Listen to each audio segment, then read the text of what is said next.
Good evening, ladies and gentlemen. The mayor has called the village committee formation process workshop to order. Sure. I was waiting for Luis to come back because he's here, but Is Kate here? I don't know.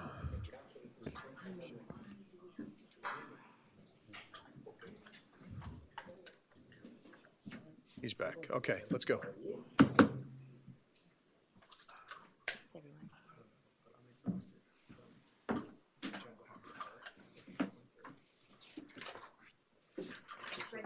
Yes, please. First item is welcoming from Mayor Michael Davies. All right. Well, thanks everybody for coming out. I appreciate your time.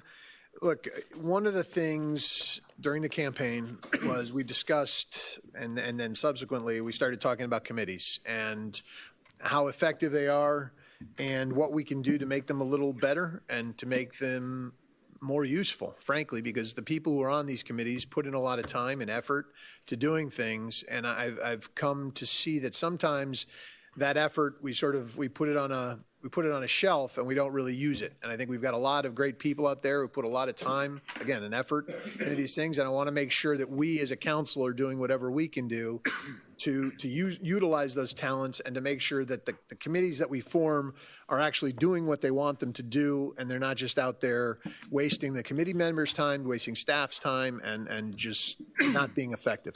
So that's why I wanted to do this evening.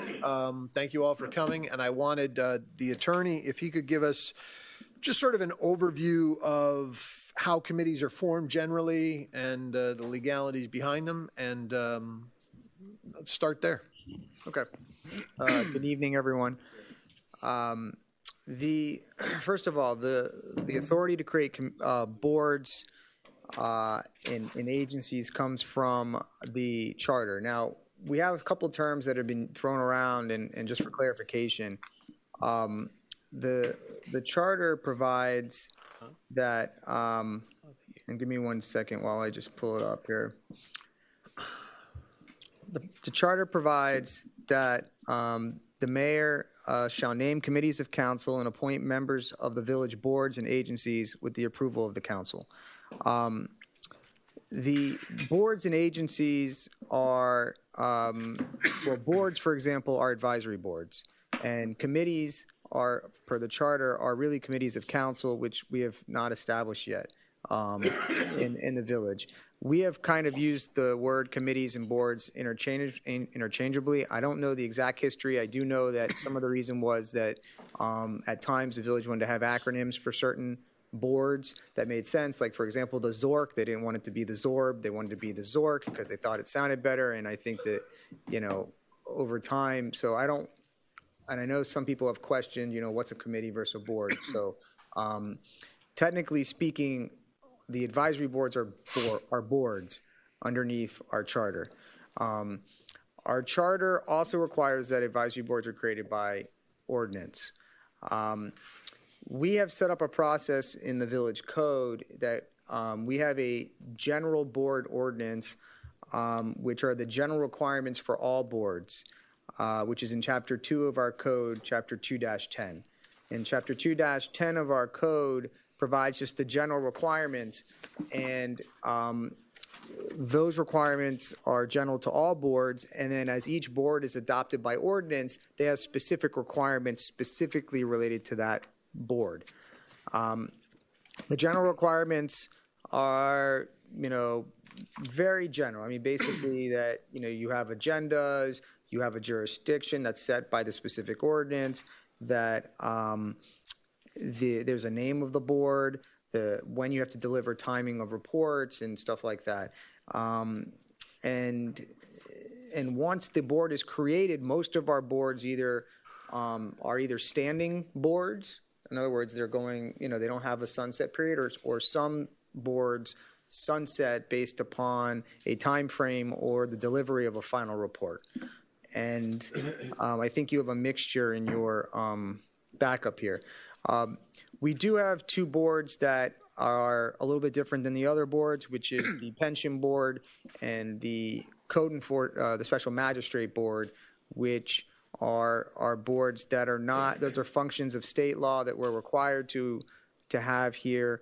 And we, as we've discussed previously, the appointment to those boards are a little bit different than other appointments to other boards. The pension board we discussed is really appointed by any member can appoint to that board, subject to council approval. On the code enforcement magistrate board, the code actually says it's similar to our charter, which is that the mayor may appoint and it's subject to council approval. I think that's kind of a brief overview. I can go into more detail if you want, if you guys have questions. But so that's really the structure of how we've created these boards. Again, it's by ordinance, takes two readings, and there's a general requirement and there's specific requirements for each board. So I thought the first thing we should do as a group, because it was really more about us talking out our issues about committees, what we want to see going forward, what processes we think we should want to put in place. But I wanted to go around and just kind of get everybody's thoughts about anything that you wanted to talk about, any specific issues you want to address this evening. We'll start over here with Councilmember Laredo and go from there. Okay, thank you, Mayor. First of all, I'd like to congratulate the clerk for preparing a good working document. It's very easy. We want them to be able to be effective because we don't have a lot of information, appointments, et cetera, so we now have it. Second of all, a short version of a long legal opinion. We're here to talk about boards, as I understand it. Correct me if I'm wrong. Because boards is what we misname committees. Committees, as I understand it from the charter, and correct me, are the appointments of committees of us versus boards. So while some boards are called committees, they're actually boards. Is that correct?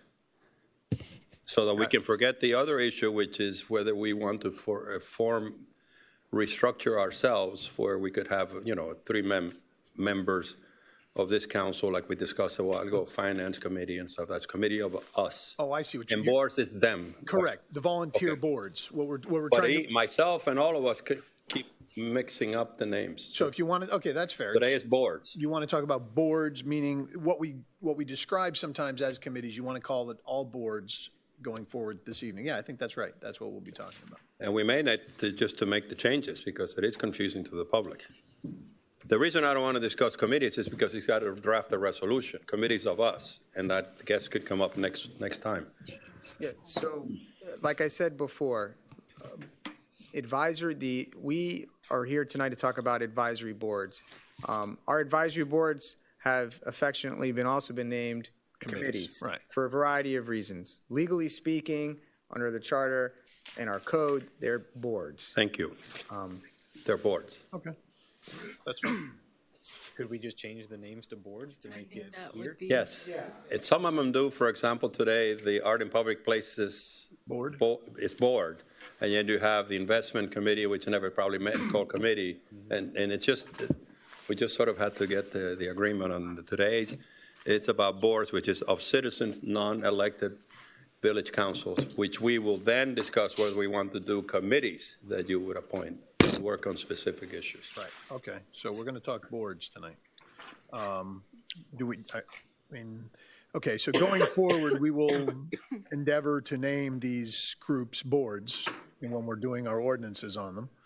But that said, do we want to take an action to rename everything? Because the dog park committee is, that's a committee. We call it a committee. If there's a distinction, like he's saying, then yes, I think we should have one name for things that are the citizens and the other name for if we're going to do smaller groups of us. I didn't even know we could do that as committees. That's done across without violating sunshine. Well, no, they'd have to be noticed. The board, we couldn't just go off and meet in a corner somewhere. But would that require ordinances? Yeah, that's what I was going to say. Each of the ordinance. What would we have to do to change the names? We could see if maybe we can change that. That's a non-really material change. It's just a naming. So but even for our conversation, we start using boards. No, you're right. That's a valid point. I just asking because our ordinances all say well, I don't know about dog Yeah, park committee or whatever it Again, says. I think it was a lot of times it was kind of made up because they was aesthetics.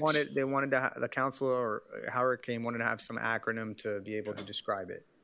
But if you'd like, we can, if it's the consensus of council, because you can't take action, we can come back and see if we can deal with that administratively with the clerk's office, rather than coming back to the council with 13 ordinances or whatever it is. Right. Yeah. That would be great. So, Yeah, one last comment that refers to your leadership, and I'm confused. I think that our lawyers should look at these meetings as such a burden on your time and your family time that we need to be broadest possible public notice so that we can make some decisions of when we're ready to do. When we noticed for a workshop, I did not know until today that we cannot make decisions about boards. So if it's at all possible, there's regular council meetings, and there are meetings that we can call special. That gives us the ability to, as we discussed, because most people, perhaps some of those who are here they're versed, but a lot of people who are citizens or watch us in theater do not know that we cannot talk to each other. And so if we talk too much here, it's because we have no chance to talk to each other. If we could, we'd probably have the thing. So every time we get together and the burdens that takes on family time, work time, and everything else, let's make it so we can do more fruitful. Is that possible? Is there like an in-between? so we have, you can have special call meetings, which can be called by the mayor or by 4 council members, where you can take action at. But the problem is you have to notice what the action's going to be at that meeting. So we'd have to have an Well, you action could have had item. a special call meeting tonight to discuss the boards. And then we could have taken action on boards? You could have taken action Yeah. on what's in the agenda back. I mean, you could, yes. Okay, that's good to know. I missed it altogether. I Now, thought, the only difference is, again, and I know we allow public comment at workshops from time to time, which is not legally required, but at a special call meeting where you're going to take action, you would need to have public comment. Of course, at we'll that. have, Yeah. I mean, we have come, So- I don't think we've ever had a workshop where the public wasn't allowed to speak? I think we always try and allow people to speak. I don't want to say. Councilor, all I'm saying is, Yeah. and maybe I reflect the rest, That's a fair is point. give us the broadest possible thing so we can be more efficient for everybody. So what I would suggest, if that's what you want to do, then you would call these workshops as a special call meeting. If it's by the mayor or by 4 council members want to do it going forward. If we expect to take action on something like the Yes. beach renourishment, we didn't think we were going to take action. That was a workshop to discuss the beaches. But on something like this where we thought okay, that's fair. Well, and it also, I think, may be more efficient because my experience had been that workshops were more like, we weren't sitting up here. We were down there. We had a whiteboard, and we were participating just like every other resident was, which I think is, there's a real need and a time and a place for those type of meetings. But things like this, where we want to talk to each other about a specific issue and possibly take action, it's more appropriate to be a special call. Thank you. You're pointing at me. No, I think that I talked to Andrea about this as well. For me, I want to clarify the staff liaison section, because on the 2040 there was some confusion of, who's going to be at this meeting, who's going to be taking the notes, who's going to be making sure that there's a quorum, what days that people can meet. And I think that needs to be clarified, because the new administration, it might be different in other municipalities, how they handle it, depending on how many boards and how many committees we may have. Who's going to, how can they staff this correctly? And is there continuity between them so people understand what the correct procedures are? Because I've been on these boards before, and sometimes people forget exactly what the role is. And sometimes a person from the staff side could say, okay, step back, we're advisory, this is what we need to do, because maybe they go too far or not far enough, or what they need to do. So I think that for me to clarify that part would be extremely helpful. And I think I'm with you. I also want to talk about our role as council liaisons, because I think that To attend meetings. Yeah, I think we of have to course. be more attentive. What I've seen over the past few years is we kind of have lost that with some of the some of the boards. I'm going to start changing my vernacular. So, The other thing that I think would be important to distinguish with our boards is we have some boards that are ongoing and don't have a definitive end, and then we have other ones that have a defined task. And I think it would be helpful for everybody if we delineated between those two on each of these boards and the reason why we're doing one or the other. And I think to kind of dovetail on Brett's point, one of the things that isn't necessarily clear, and it came out with the undergrounding, is what the role is. They're not necessarily there to make decisions, and I think we need to be clearer to the public so that there's not this confusion and there's not a backlash to the board and or us, so that everybody understands each other's roles. I guess what I came in today wanting to say, and I guess as a summary of what everyone's saying, for me, everything begins and ends with the ordinance. If we're going to have this meeting and put all the time and effort into reviewing everything, I don't think it would be a waste of time to go back and even enact a new ordinance for each committee if that's what's necessary, or bring it up to date. Whether it's changing all the names to boards, whether it's dealing with the term limits, things that have expired and we haven't looked at, I think it's worth the time to go one by one and start with a clean slate, even if it requires a new ordinance for each and every board. I would agree with that. I think that's right. Yeah, I do too. If we're going to take the time to sit down and talk about it, let's get everything cleaned up so that this is not an ongoing issue and they can all go on consent. We can read them in advance and make sure that we're all good, and then In one meeting, it could all Yeah. be set Well, I right. think that's what we're trying to do here. We can't take action, but we can But it certainly can all be on establish consent action at a items. meeting Correct. and- We can do a consent agenda for April 9th or. Remember, ordinances require 2 readings. The second has to be a public hearing. But yeah, you could move it quickly, though. Right. Yeah, exactly.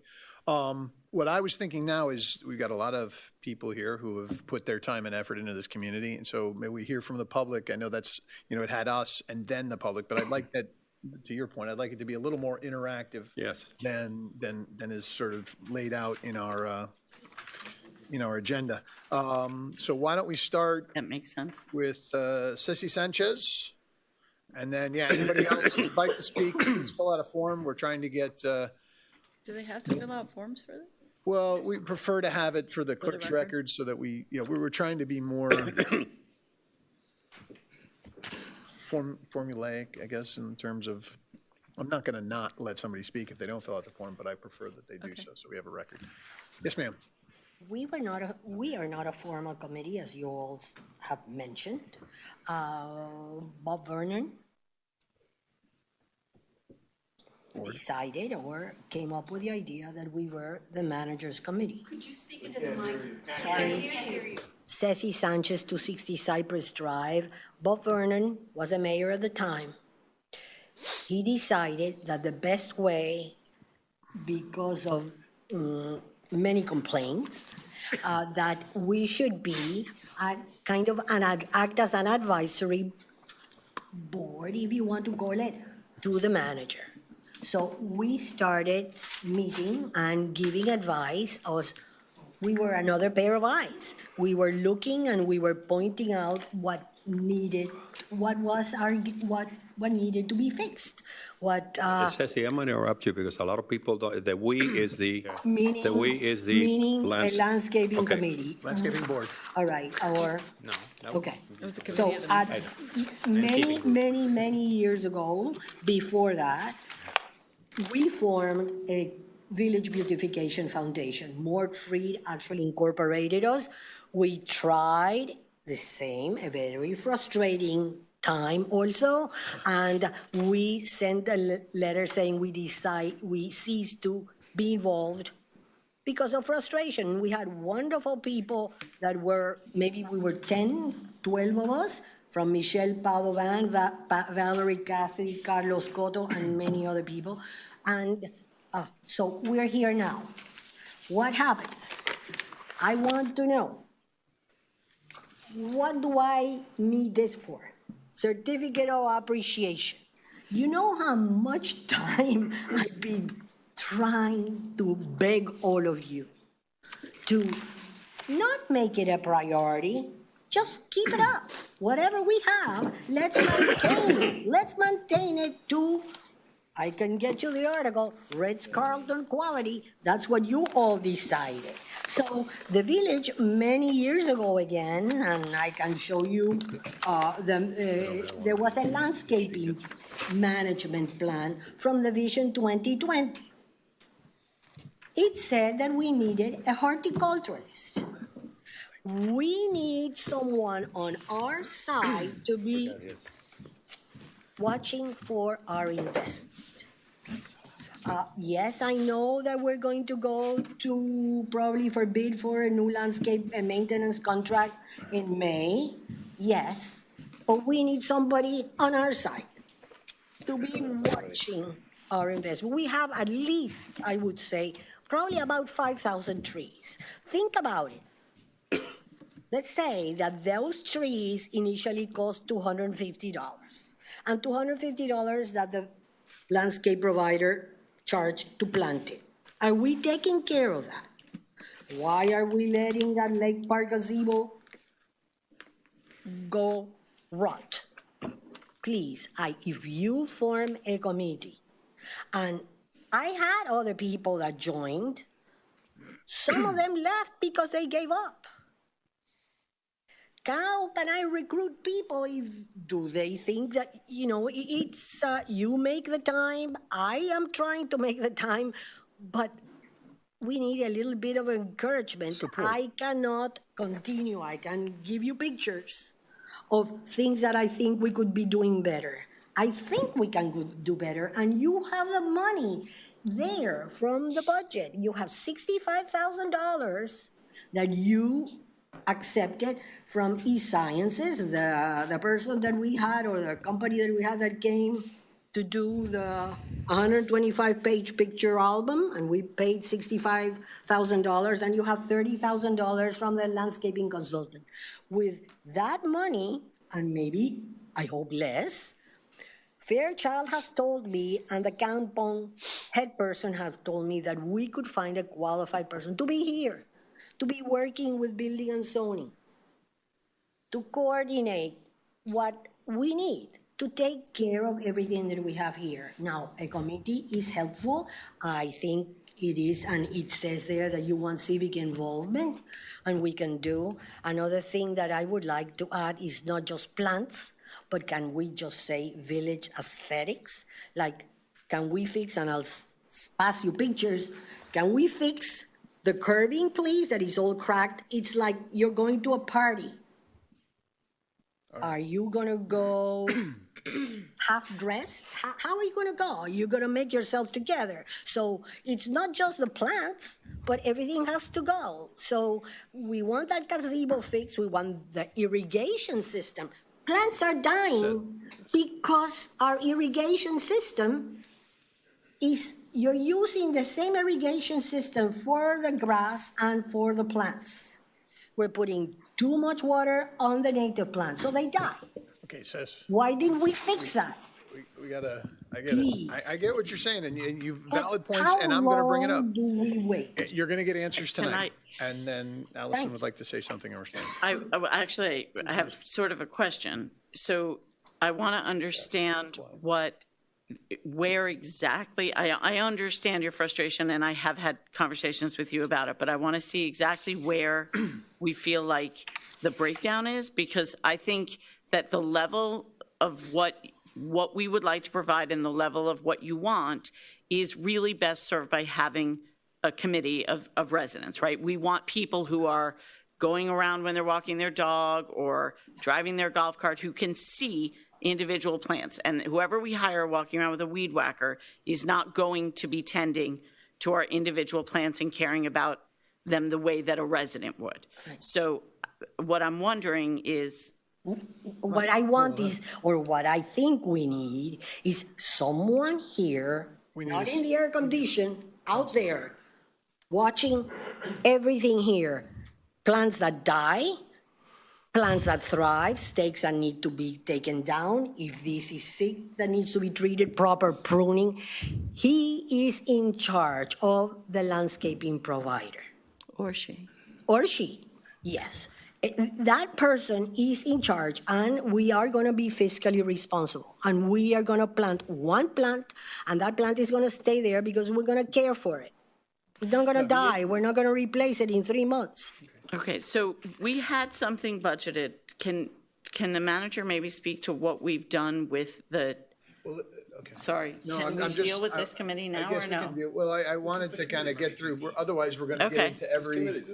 It's It's not a committee, that's the problem. Oh, yeah. So, boards. Fill you in So, on that. Brett, you had a Okay, point. so We're- can we we're going to address table this- that No, until we are. when I'm we get taking to that notes on- committee? And And we're going some to years speak. back, you were in the process Ceci, of right. obtaining Ceci, this. so you understand process.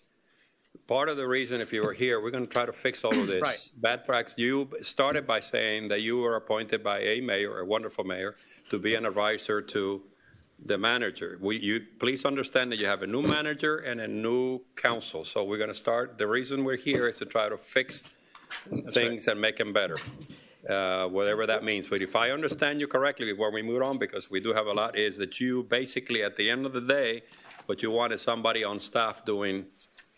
Well, No. Oh, well, then It I'm- doesn't have to be talk on about Okay, we'll staff. talk about it Yeah, later. we'll All talk right. about it. Doesn't Thank you, have to Ceci. be on staff. All right, What- Brett, what- what was what your do you- point? Stacey, before you leave, just very quickly, I just wanted to understand, it sounded like you wanted to open up to hardscape and landscape, was the one Yes. thing I heard. The other one, I was a little bit unclear. Were you saying that you would rather have a formal board underneath the council, or you would want to stay under a manager? Well, that's not their purview. If That's I not, could that's up to choose, us. But I'm I just asking think what, I'd rather what she's be. saying to us. That's all I'm asking. We're- You started off, but it wasn't very clear on, is it? She wants a board that gets things Loose. done. I Yeah. think Okay, is, you know, so- all right. You can send All right, this is her, fine. take care of this. Councilmember Petros. Ceci, what would the role of a landscape / aesthetic board be, in your opinion? What would you like to see that board accomplish? Well, first of all, I want commitment. If you say you're going to be there, then you're going to come to meetings. It's not whenever you're in town. Okay, and what are the purposes of the committee? What would the need- committee do in your mind? Just so that I know that when we have a discussion. Another pair of follow your master plan in the enhancements and just supposedly what we were doing, you used to have, it was called WRT, wonderful people, that they were working with us and with the village, and we were going through that master plan, and we were enhancing, and we would just contribute but- with ideas. One of Answer the her things, question. one of the things that I am having difficulty with is that it can't be, if this board exists, it doesn't direct people to do things. It has to either consult, advise, watch. And so when I'm thinking about putting this board together, it needs a purpose. And if the purpose is to go around the village and then report of where we're falling short and to make sure that we're adhering as closely as possible to the master plan, that's great. And to advocate for us to continue. But to direct people, I don't think the board can do that. No. No. Councilmember Cigarelli? No. That- If I may respond and jump in, a couple of meetings ago, I put on the agenda the creation of a landscaping / physical plant committee, now board. And that was after a lot of conversations with Ceci, where she has a long laundry list of problem spots all around the village. In my opinion, to answer your question, by creating a standing board, you can have continuity and accountability with the village administration, with Public Works, with whoever's necessary, where they can have regular meetings with a running list of problem areas that can be dealt with, crossed off, and then move on to the next one. And to your point, though, what we need, what it's been missing, I think what that board has been missing is a liaison on council. Because what I happens is, volunteer. great. Yeah, but we that's need an the key, ordinance- but we because need an ordinance to first. Yeah, no, that's what I want to make as sort of our set of action items, and the clerk did a great list of things that we But need this to is be not on the working list because it's never been a board. That's correct. why. So it's good. that's why, that's the Correct. conversation It's we new. need to have. Why it's great to We've have kind this of been meeting. holding off, but that's one of the things I really want to see happen, because we've had this conversation for years, is just we're not moving the ball forward in our landscaping or physical plant.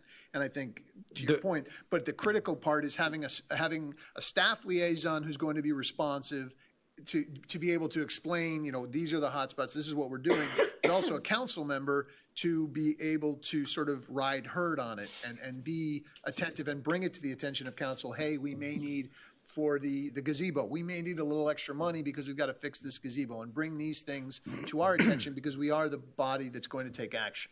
And I think that's the way it's got to be. It's got to be the board is advising us as to the issues with the input from staff, but we are the ones who are then directing the manager to make it so.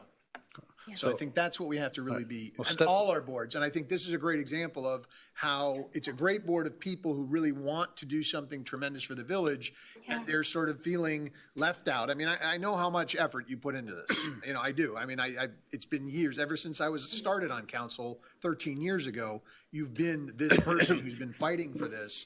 And I think it's time that we have somebody up, but the most important part is having somebody up here who's in it, who will assist in moving everything forward. That's the key for all of these boards. All these boards, that's going to be the critical component, is our participation. That's what I found. The boards that don't have somebody on them up here, they kind of get left in the weeds, and we can't have that going forward. So that's my point on that. But thank you, Cecil. So, Thank you. so we'll get an ordinance going on that one. Yeah, I think landscape can. Let's talk about it, because I have some ideas to supplement yours. Okay. Great. Let's You want to move talk on. about it now or later? Or Well, it's not on the list. If you have ideas, No, I mean, I look at it as beautification. I've been active in all the meetings. We had one today with Art in Public Places, who are very good. This is a perfect example of a non-board that is doing things, and we have boards that haven't done a thing. So we need to start eliminating some of these, in a good sense of the word, that are not meeting and not doing anything.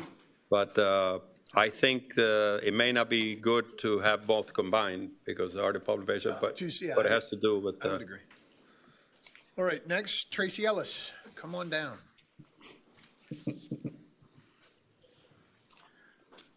Good evening, everyone. I am Tracy Ellis. My address is 646 Fernwood Road, and I am a newly appointed member of the Dog Park Committee or Board. I feel like I've been elevated just very quickly, all of us. So I'd like to thank Mayor Davey for appointing me and Councilmember Petros for nominating me. It has been my pleasure to serve on the board in an unofficial capacity for the past several years, and I appreciate the work of all the members of the board who made it possible for us to have our beautiful dog park. And I am certainly committed to being a productive and effective member of the board as we continue to make the dog park a showcase for our community, for the enjoyment of our human and canine residents. I would like to also point out it's been a pleasure to work with Councilmember Ed London's wife as well. Lying. Oh, his wife, okay. A lot better than him. A lot better than him. As you know, I'm sort of a frontline and on the ground member of this committee. I'm there virtually every night on the little dog side, and as the mayor knows, and several others of you who go to the dog park, we do have our challenges. That with the success of the dog park comes an excess of dog stuff. So I know you've begun to address that, and I look forward to whatever I can do and help in finding solutions to that with the committee. I would just like to add that I'm very grateful to Cece and your committee. I live on the 600 block of Fernwood, which is like Butterfly Garden Street, and it's absolutely fabulous. So thank you very much. Other than that, I'm here to listen and learn and find out what your vision is for the role and function of these boards. Thank you. Betty Conroy.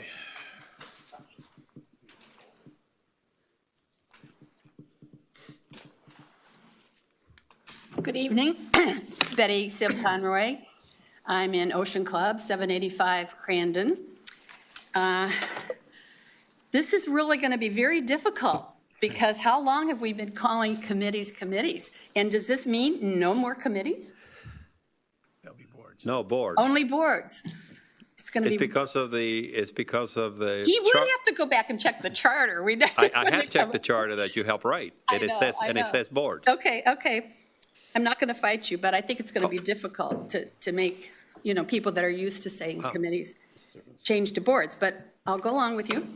I thought tonight that maybe I'd have to even defend having boards/committees, because some people don't like them, and some, especially elected people, don't like them. And I think that's wrong. I'm here to defend them. I think the research that they do, we have, and I love the word, a plethora of wonderful volunteers, intelligent volunteers, and they do wonderful, wonderful research that you sitting up here and even our manager really don't have time. I can remember when sitting up there and all these big issues, and I kept thinking, I wish I had time for just one issue. And that's what the boards do have. So the research is wonderful. One thing that I think needs to be stressed to our citizens is that the boards do not make decisions. The boards do the research and they make recommendations. Just to look back on our former dog park committee, and our mayor was well aware because he was the liaison with the dog park board. Some of the people didn't want a dog park. And at the actual meetings of the committee, they were very rude to the committee. And it was very unfair and hurtful, and I think something that shouldn't happen. But I think if these people understand, they're only there to make a recommendation, and the board or the elected officials can change that recommendation. Two things I think when you set up your boards, you need to set boundaries. Now, I think we've suffered a little bit with the underground utility because I don't think boundaries were set. Boundaries and goals. I served on one of the first committees to select the very first manager. That was easy. The goal was to get the manager, and there was no problem about that. It was very clear. I also think it's very important to have a sunset, because some committees, I served on an education committee, I think we set a record for the number of meetings, and it truly wasn't really necessary. But if you have a sunset, if you have your goal, when the goal is reached, you end the committee, and you did do that with the underground utilities. But if you had just had boundaries and goals there and they hadn't gotten into the difficult subject of the funding, I think it would have been better for our community, because that's become so controversial and it didn't have to happen that way. Not that the people on the committee are to blame. I think there was a consultant or whatever, it just happened, but it's been not beneficial for us now. And of course, I looked at it. I called them pop-up committees and permanent committees, but now it's pop-up boards and permanent boards. But we have our permanent boards that work all the time. And I'm not trying to do anything personal, but it was just a suggestion. You all have term limits, and a lot of these permanent boards have had like the same chairman for years. So as a suggestion, just to consider, maybe you'd want to have a term limit for the chairman of the committees. And I think it's important in our community to allow different people to have these opportunities for leadership. And sure, they're doing a great job, but maybe the next person could do a great job and have that opportunity. And maybe nobody on that board wants to say, it's time for you to step down because they're good. But if we had a process and say it was 8 years, whatever you all think is beneficial, not that they couldn't stay on the committee, but they would step down as chairman and someone else would have that opportunity and be able to have, you know, more leadership role. Then you have the problem of selecting, and that's tough. That's tough because I think we know that we want to get someone who's village-wide. You want to reach out. You don't want to get to where you're just maybe have a little group and maybe friends that you know. Please don't do that. That just doesn't really in the long run work, because a lot of times you don't get the most competent person. And again, we have a plethora of very, very competent people. And not that they have to be an engineer, but they have to have maybe some capacity, say for the underground utilities. I wouldn't be good. But consider that, and also, of course, the person who is really interested. Because a lot of people have such strong interests, like art in public places, and they have a background, but they're enthusiastic, they're really interested. And when you send out your memos, they come forward, and maybe somebody you never thought of interested in something like that will come forth. And the beauty of it is then they become involved in the government. And that's really what we want. Maybe that's about it. Other than, I did serve on the education. Yeah, those were the main ones I served of. And I talked about the dog park board. So those were just thoughts that I had and suggestions. So I'm glad you're doing this, and I'm glad you're reevaluating. I think that's really important. Thanks. Thank you. Aileen Nicholson. Great, thank you. Aileen Nicholson, 769 Allendale, and I want to pick up on where Betty was. And I don't know exactly how you all might go about it, but back when I had an interest in a board or a committee or something, and I had no clue as to who to go to, how to do it, where to go, or even what boards might be available to volunteer my time. I was ex officio for a couple of years with the Land Acquisition Committee, or board, pardon me. And, but, you know, somewhere, somehow, and I know it's hard to publicize in the village, but I do get the village blurb. And a few things that I would like to be able to see without digging down into the village website is what boards there are, how many people are on it, is there a vacancy, what do they do, and when are they meeting? Because I might be interested in part of the landscaping. I might want to go to a couple of meetings, and then I might want to volunteer, or not, or another committee. So to me, the procedure for citizens to know about boards and volunteer with boards and even go to a board meeting to see what it's all about. Mm-hmm. Maybe have an input, hopefully not negative input, and as sometimes happens, but I do think that figuring out a way to publicize it, and I think our Islander News is doing a really good job of really blasting out something important.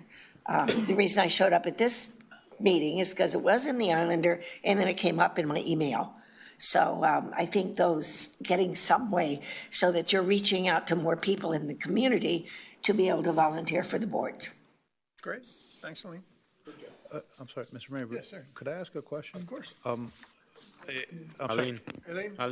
No, this is to Betty, and I'm sorry, I don't mean to put you on the spot, but I have to ask a question on behalf of everybody that's ever served on the Underground Utility Task Force.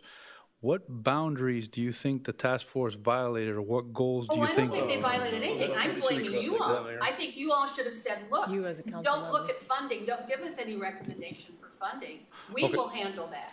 Okay, because I'm just looking at the ordinance that created the task force, and number one is identifying issues relating to undergrounding utilities and recommending solutions. That includes funding. And as someone who served on the task force and now as liaison, I would say we would have only done a very poor and limited job if we would have just looked at, should we do undergrounding, yes or no, and how is it that it will work in the village? A big part of that, which is purely an advisory role, and that's what the task force has done, is give a recommendation. The task force has never made a decision on behalf of anyone, including the council. The task force, all they've done is done an analysis and made a recommendation. The council can do with it however they want. But I don't think that's a violation of the ordinance or going beyond the scope of what should have been expected of the task force to do. So I'm sorry, but I have to disagree with you on that one. Not liking the recommendation is one thing. That comes after the fact, after the analysis is done. But analyzing how to pay for it, I think, was very well within the scope of what the task force should have done. What happens after the fact, again, it's up to the council. But I just wanted to clarify that because okay, you think the council, well, the previous council should not have given included that in the task force role. I disagree with that, but I understand that. But I just wanted to clarify, the task force, and I have to defend everybody that's ever been on the task force. I'm not criticizing the people on the task force. 'cause I Okay. know Everybody that- is. She's Okay. asking Not for at all. council, I think, if I can, what you're saying is the council has to set the boundaries and the goal and be more specific in what we do. It's not about the task force. And I You had think if something- there's any part of that process that I would like to have done differently, I think we should have, as a council, been much more clear about the process at the end of what the committee was, or the board was to do with their findings, because I think it should have come to council before going to the public. Yes. And not that we do anything in secret, but we had, radio shows and a big workshop before we got an official report. But that's a learning thing for me. That's not saying that someone did something wrong. Right, but then you got. Nobody did anything wrong, but I would say, couldn't you have said, there are 2 or 3 ways to fund it? That has been said. I know, but I mean, by the fact that you, But I mean, the we're- fact that it was recommended, that's when everybody got off. I mean, I think you made, We can come back to yeah, that. we can come back to this, but I Right. think, there's no, I didn't take anything, what former council member was saying. I don't think it was about, I think it was more about process.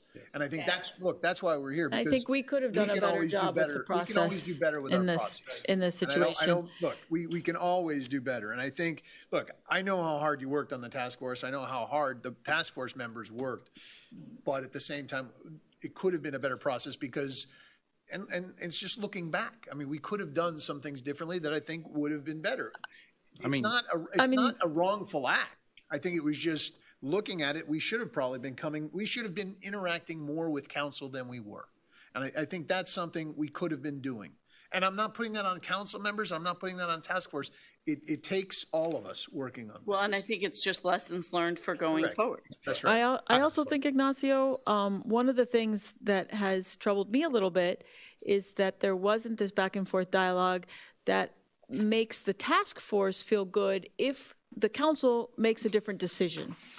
And so when something's put out there, we want it to be understood that it could go in a different direction for other reasons outside the scope of what that task force did. And so that's the part that was missing in my mind, because I think that it's unfair to the task force. I understand that completely. Yeah.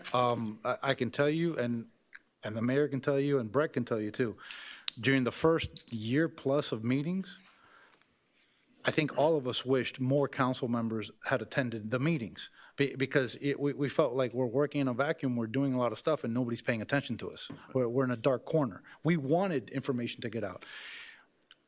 Part of the problem, I don't think is solvable because you're dealing with sunshine issues. The task force was meeting regularly, very frequently. It was analyzing a lot of information, and it was making determinations that would end up as part of the final report and the recommendation. And there's no way of bottling that up. Well, you until had the a count- liaison too. Correct. You had Brett. We So did. we were getting information back. Correct. But Yeah. the problem is when the task force started reaching the end of his job, everybody's like, wait a second, this is way too much, because we had been meeting for a year and a half. So, I mean, the task force did the best that they could, but they couldn't keep their opinions and their findings bottled up because everything is in the sunshine and because there were a lot of meetings over an extended period of time. So I think it's only natural that information got out.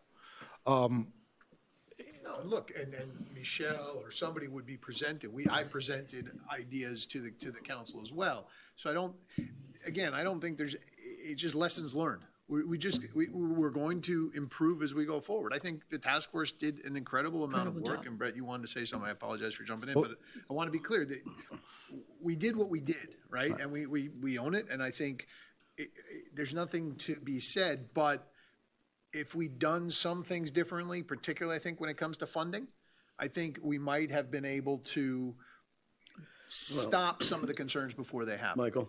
But wait, Brett first and then you. Could I add one thing? I'm Absolutely, sorry. of course. I just want to say, it's been understood by the task force, and especially over the last few meetings when things were winding down and the whole thing was coming together, that their opinion or their recommendation was based on their findings, but they fully understand it's up to council to do whatever they want with it. It's not our choice, it's council's choice. Everybody there understands, and no one's going to be offended. It's just, they did the best they could with the information they had. Yeah, I just wanted to say, I mean, I didn't, what Betty said, I didn't get it as, you know, an attacker or, yeah, I want to say it as a nicer way, but to the group, it wasn't. But what I think I heard and what I understand, and which I think is really good to talk about tonight, is that I think what council needs to do is understand what the outcome of what we want to see come from each of our committees. You know, what type of decisions do we want each of the committees to bring back? Do we want it to be informative only, or do we want them to take a stance on something? I think that is where different council members had different ideas of what was going to come, and if we can clarify that when we're making the ordinances, rather than, and I think that's important what you said about going back to the ordinances, because there's going to be new council members new councils every 2 years. You want this to be able to carry through of what was the role and what was the expected outcome to come out. And I'm not saying outcome based on whether they vote yes or no, but do we want them to vote yes or no on this, or do we rather them just bring information to us? And I think that's what was a little bit unclear. So I think that's maybe what your comment is. Make those boundaries in order to, so we know what we're going to get out of our committees, and don't let a very broad committee just run and then new councils come up and people are confused on what was supposed to come out of it. So that's where what I got from it. That's what I meant. Councilmember London? First of all, I think we all should appreciate all the volunteers who are on the committees, whether you agree with them, whether you agree with their conclusions, whether we as council accept their recommendations. Putting that all aside, the fact of the matter is, as you mentioned, they do research, they spend time, they spend effort, and they care. The most important thing is they care. They give a damn. Now, also what Betty said I think makes sense, which was that if we have specific goals or specific tasks, these boards, councils, committees, whatever you want to call them, are assigned. Now, if they come back with other stuff in addition to that, because they're creative, they think, that's wonderful also. But at least say we want A, B, C, and D to be looked at, to be thought about, and to be advised to council. And if you come up with something else, like you say, in this case, the costing of the thing and how you allocate the cost to various groups and within the community, because that's what they came up with, that's fine also. I don't think you should limit them and say, well, don't think about anything else except we told you to think this. People are volunteering, they're bright, they have ideas, and it should go that way. I mean, it should not be that restrictive. Leave the creative juices flow. Thank you. Pat Woodson, come on down.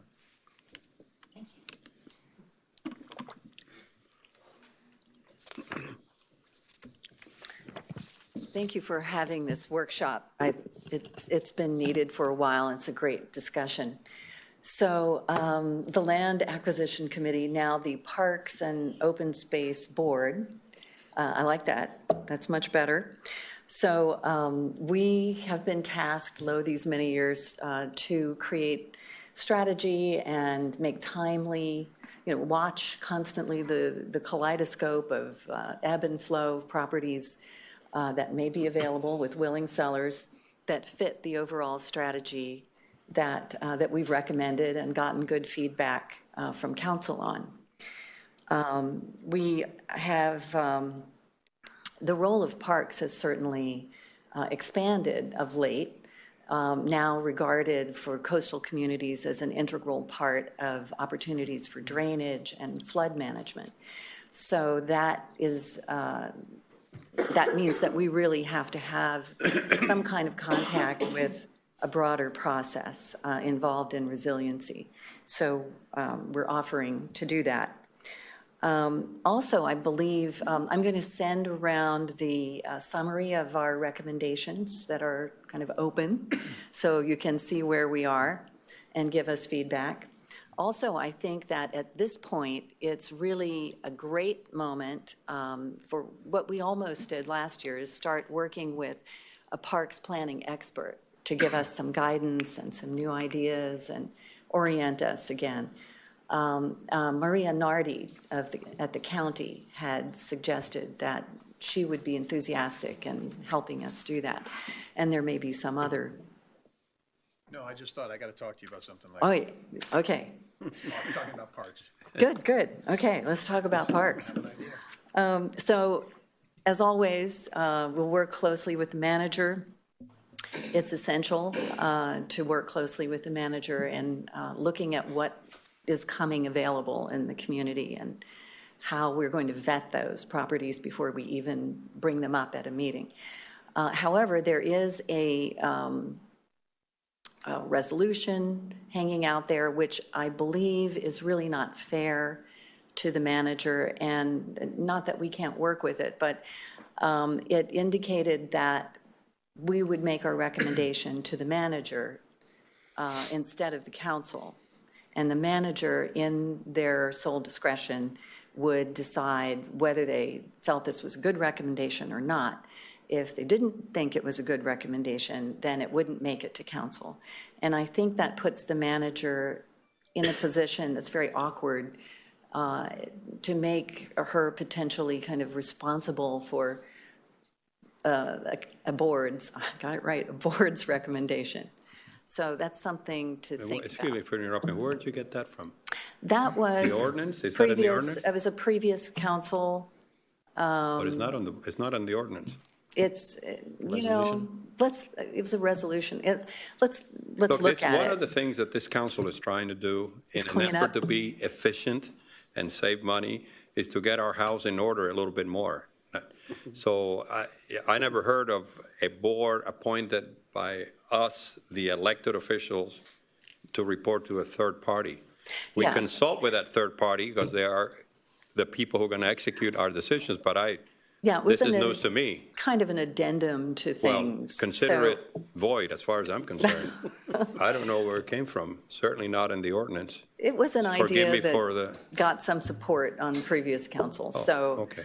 if you don't like it, that's great. And then in addition, just in general, the board creation process, I just suggest an approach like curation, you know, where you really look at what the outcomes you want from a board and look at the variety of expertise that you really need to make good sort of round decisions, and find people who, it's not always easy, who have those appropriate backgrounds, or at least a very keen interest and a demonstrated knowledge of our community and how we, you know, what our needs have been over time. We have also been short 2 members for a few years. We were supposed to have 9. And Aline, you're still there? We've stolen her, we've borrowed her. And she's come to almost every meeting and just been incredibly helpful.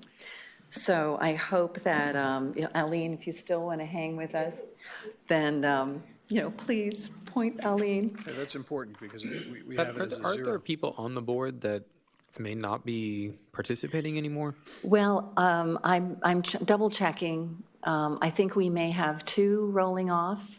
I guess I think somebody's not either full-time or doesn't live here anymore. Right. I mean, he's kind of come back, but I'm not sure to what extent. So I'm, you know, doing another round, and I'll let you know. We may need 4 more people. Pat, do you Or think 3. 9 seems like a big number to me? Do you think that would you function better with 7? If you have had 2 open spots for so long, it sounds like people might be going, people want to come. Can you guys think about that if you think? Okay. Yeah. Because I know we've done that on some other boards where it felt like they weren't functioning well at the size they were. And, you know, sometimes we add, sometimes we take away. But while we're cleaning up ordinances, this is a good time to do. Yeah, I think we may. Say 9 numbers. We may change our calendar, may change our frequency of meeting, which might make it easier for, when we were meeting frequently, sometimes things are up, you know, and then it's hard for everyone to make it. So 9 was very helpful for a quorum sometimes when we had to deal with something that was timely. So that's why 9 had been helpful. But, we'll think about it. Councilmember Laredo? Yeah, one of the things I'd like to get your feedback on is I was trying to, we're getting ahead a little bit, is to see if we can accommodate moving forward as a policy to 7, which fits the number of people who are elected. And the second part of that would be the 2-year cycle, because so every 2 years we have 4 members coming up. But in this particular board, my fellow councilmen, there's a confusion, which I picked up as I was reading this stuff from the ordinance. Everybody is operating on the 7, and the ordinance calls for 9. Right. So we may want to go back to 7 if the answer to her question is, otherwise we're all over the place. 7, 11. And we would be happy, I'm sure the mayor will nominate people who are very qualified to help the great job you're doing. Great. So her question was, you don't have a problem with 7. I think but 7 we need to make it consistent with the ordinance. 7 can work. It is 2 years. The term is 2 years right now, currently.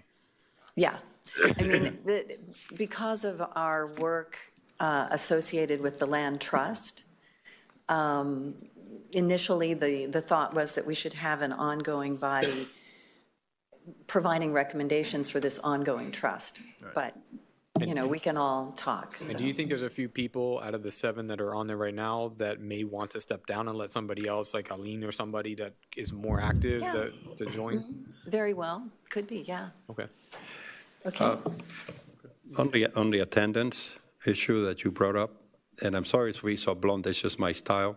These 7 here are volunteers too. And I'm not speaking to you, I'm speaking to everybody who's watching us. They have families, they have jobs, they have everything, and they show up.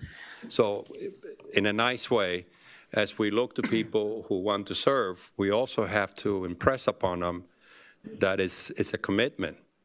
And we understand if they can't have the commitment, but trust, a lot of people, I'm surprised in this community, think that we are paid. We're volunteers. I just found out what my salary is up here, and I was impressed. Very terrible sandwiches that the manager gets us. I make $150. And a bad pizza. No pizza. Yeah. Yeah, No, seriously, I think I want to get on the record, and everybody who's reading, I'm sorry, I'm not the excuse that I'm busy, then no, you understand? Well, the challenge. She sat up here, she remembers. Yeah, but you do have a schedule that is published in advance, and sometimes if a property that matches our goals suddenly comes on the market, we call an emergency meeting, and, we try to not miss opportunities that. So that's when we appreciate the 9, because if somebody has 4 or 5 days or even less to show up, then anyway. Councilmember Moss. I was going to say, particularly this board, not committee, this board is very sensitive on how it reports to the council because of opportunities. And I think that's another thing that we would have to look at with this special, the special circumstances under land acquisition.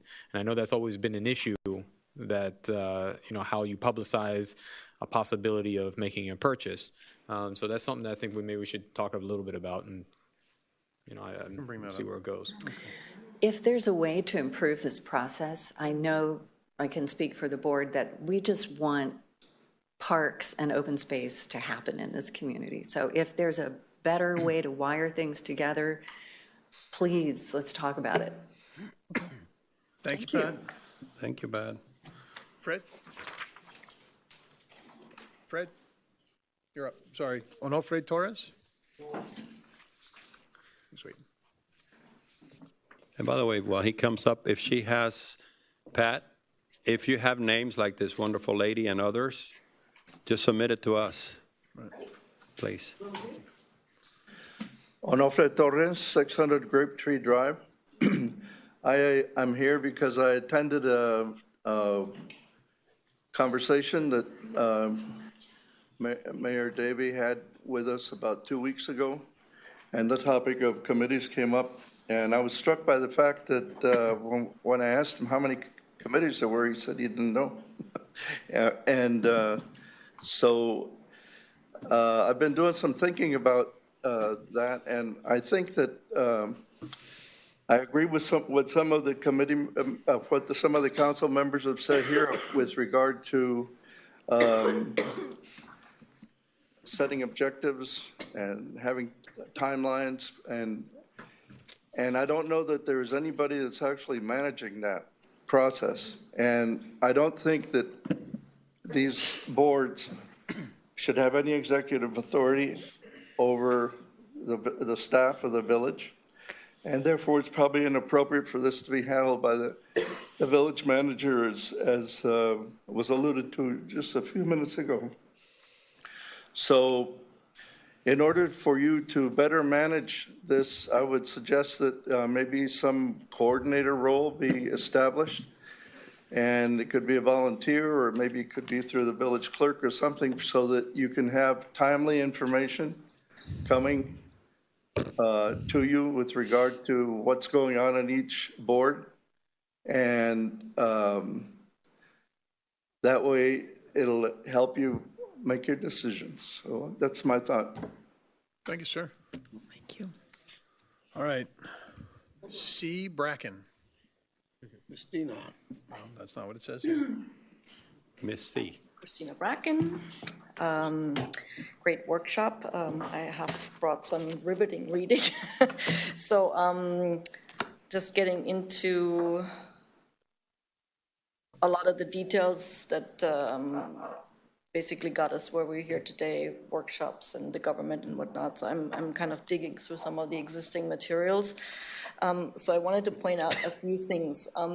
Just the couple months that I've been reading up on it, I find that a lot of the things that we go over, we've gone over probably 14 times already.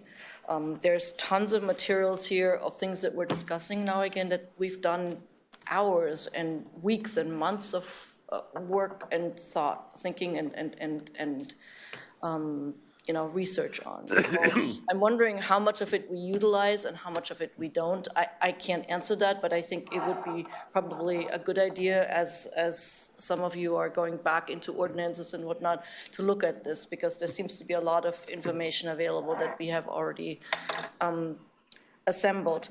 And to that point, I think it speaks directly, these materials speak directly to how we should give the boards their, let's call it mandate, right? I mean, if you are creating a board and you want them to achieve something, you need to have some measurable results. So what is their actual job? I think it needs to be very clear what they're tasked to do.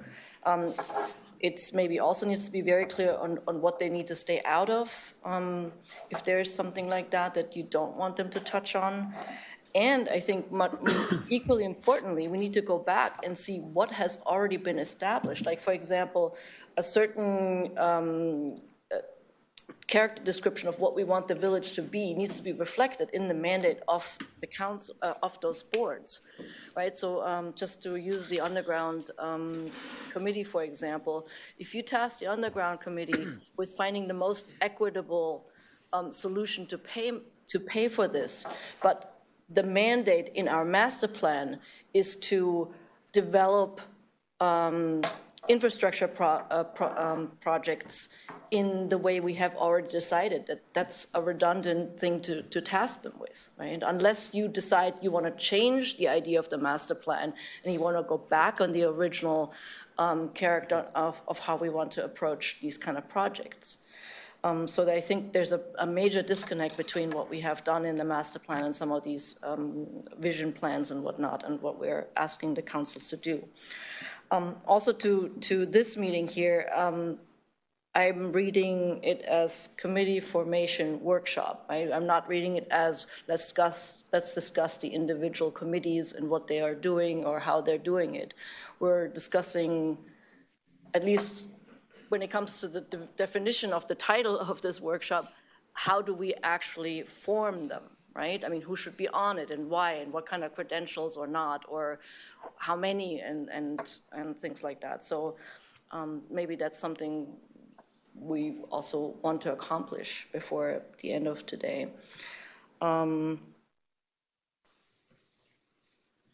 So mandates, timelines, maybe there needs to be an end. I think there maybe need to be intermediate goals as to, where they should be at what time. I think they should definitely be provided with the information that's already been made available through various plans and projects. I think they need to be very much made aware of the character and the integrity of the village mandates that have been worked on.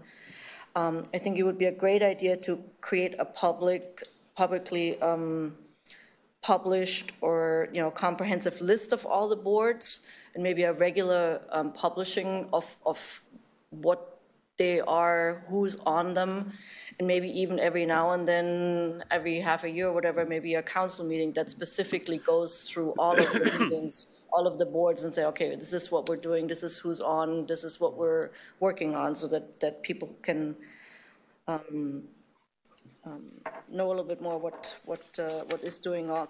There's a big kind of complaint going on right now that it's hard to find out and the island is not reporting, and all of that is true. So I think we need to find ways on how we can make things more accessible. Like, for example, you have all great tools, right? I mean, the new key news thing is coming up. There's plenty of Facebook pages, but very few people know that they exist, and very few people take the time to research them. So how about, for example, putting on the bulk pickup schedule those information sites and ways you can find out about village, facts, for example, or your solid waste bill, for example. I mean, put on the back side ways how you can get involved or stay in touch or get information if you're looking at things. And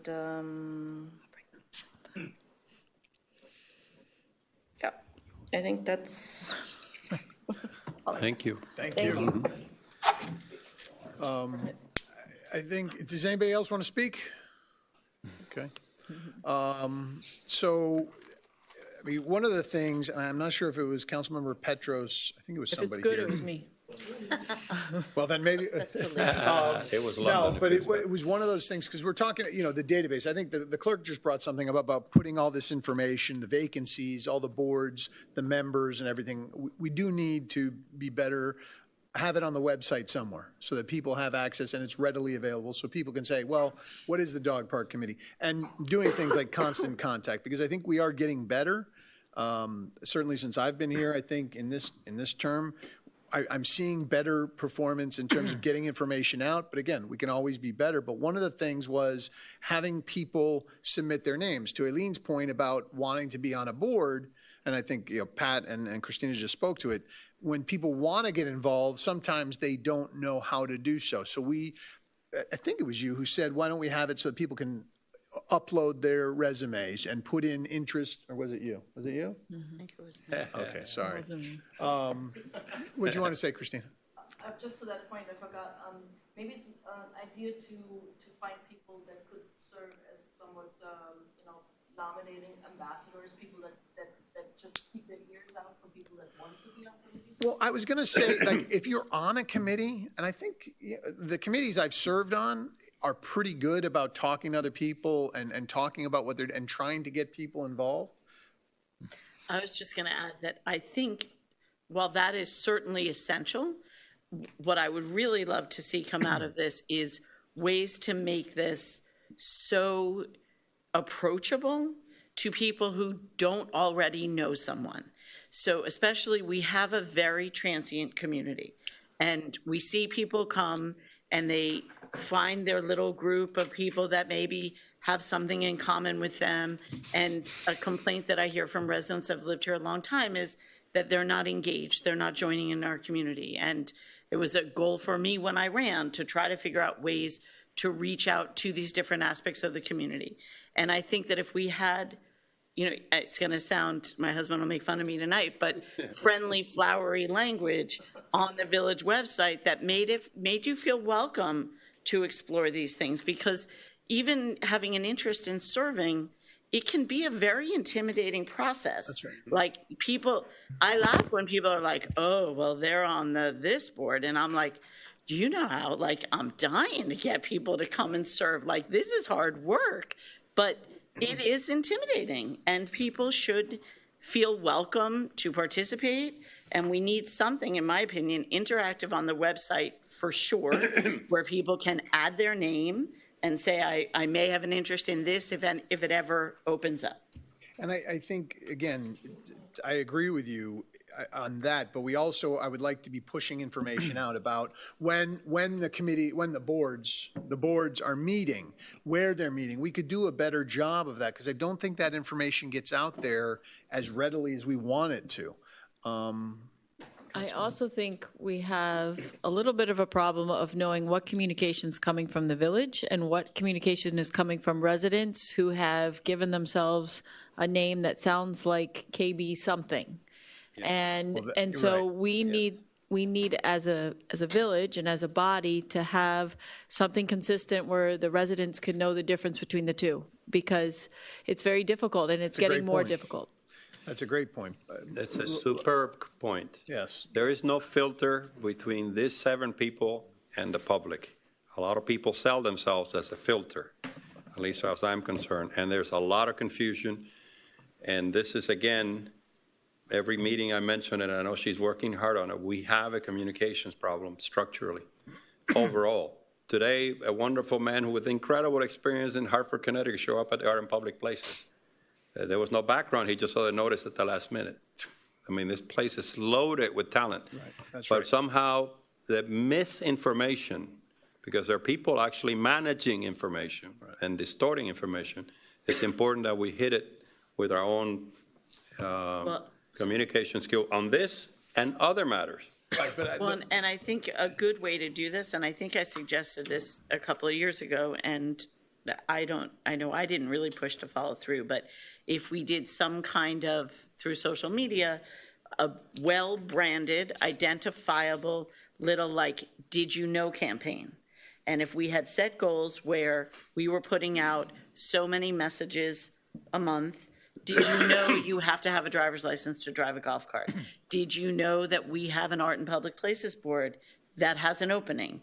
Did you know that you're supposed to stop at that stop sign? Whatever the information is that we want out, people can get to know them. And some of them can be funny like that. There's a community in Texas that does an amazing job. I follow them on Facebook, and I love watching what their police department puts out, because they kind of joke and laugh about themselves, but the issues are real. Right. They get the information out. So, Councilmember. I think, and this is just my opinion, playing around with the village website, I think part of the problem is just the design of our website is just not very good. I've been here asking the clerk, does the control of this, it falls under the manager's office? Yeah.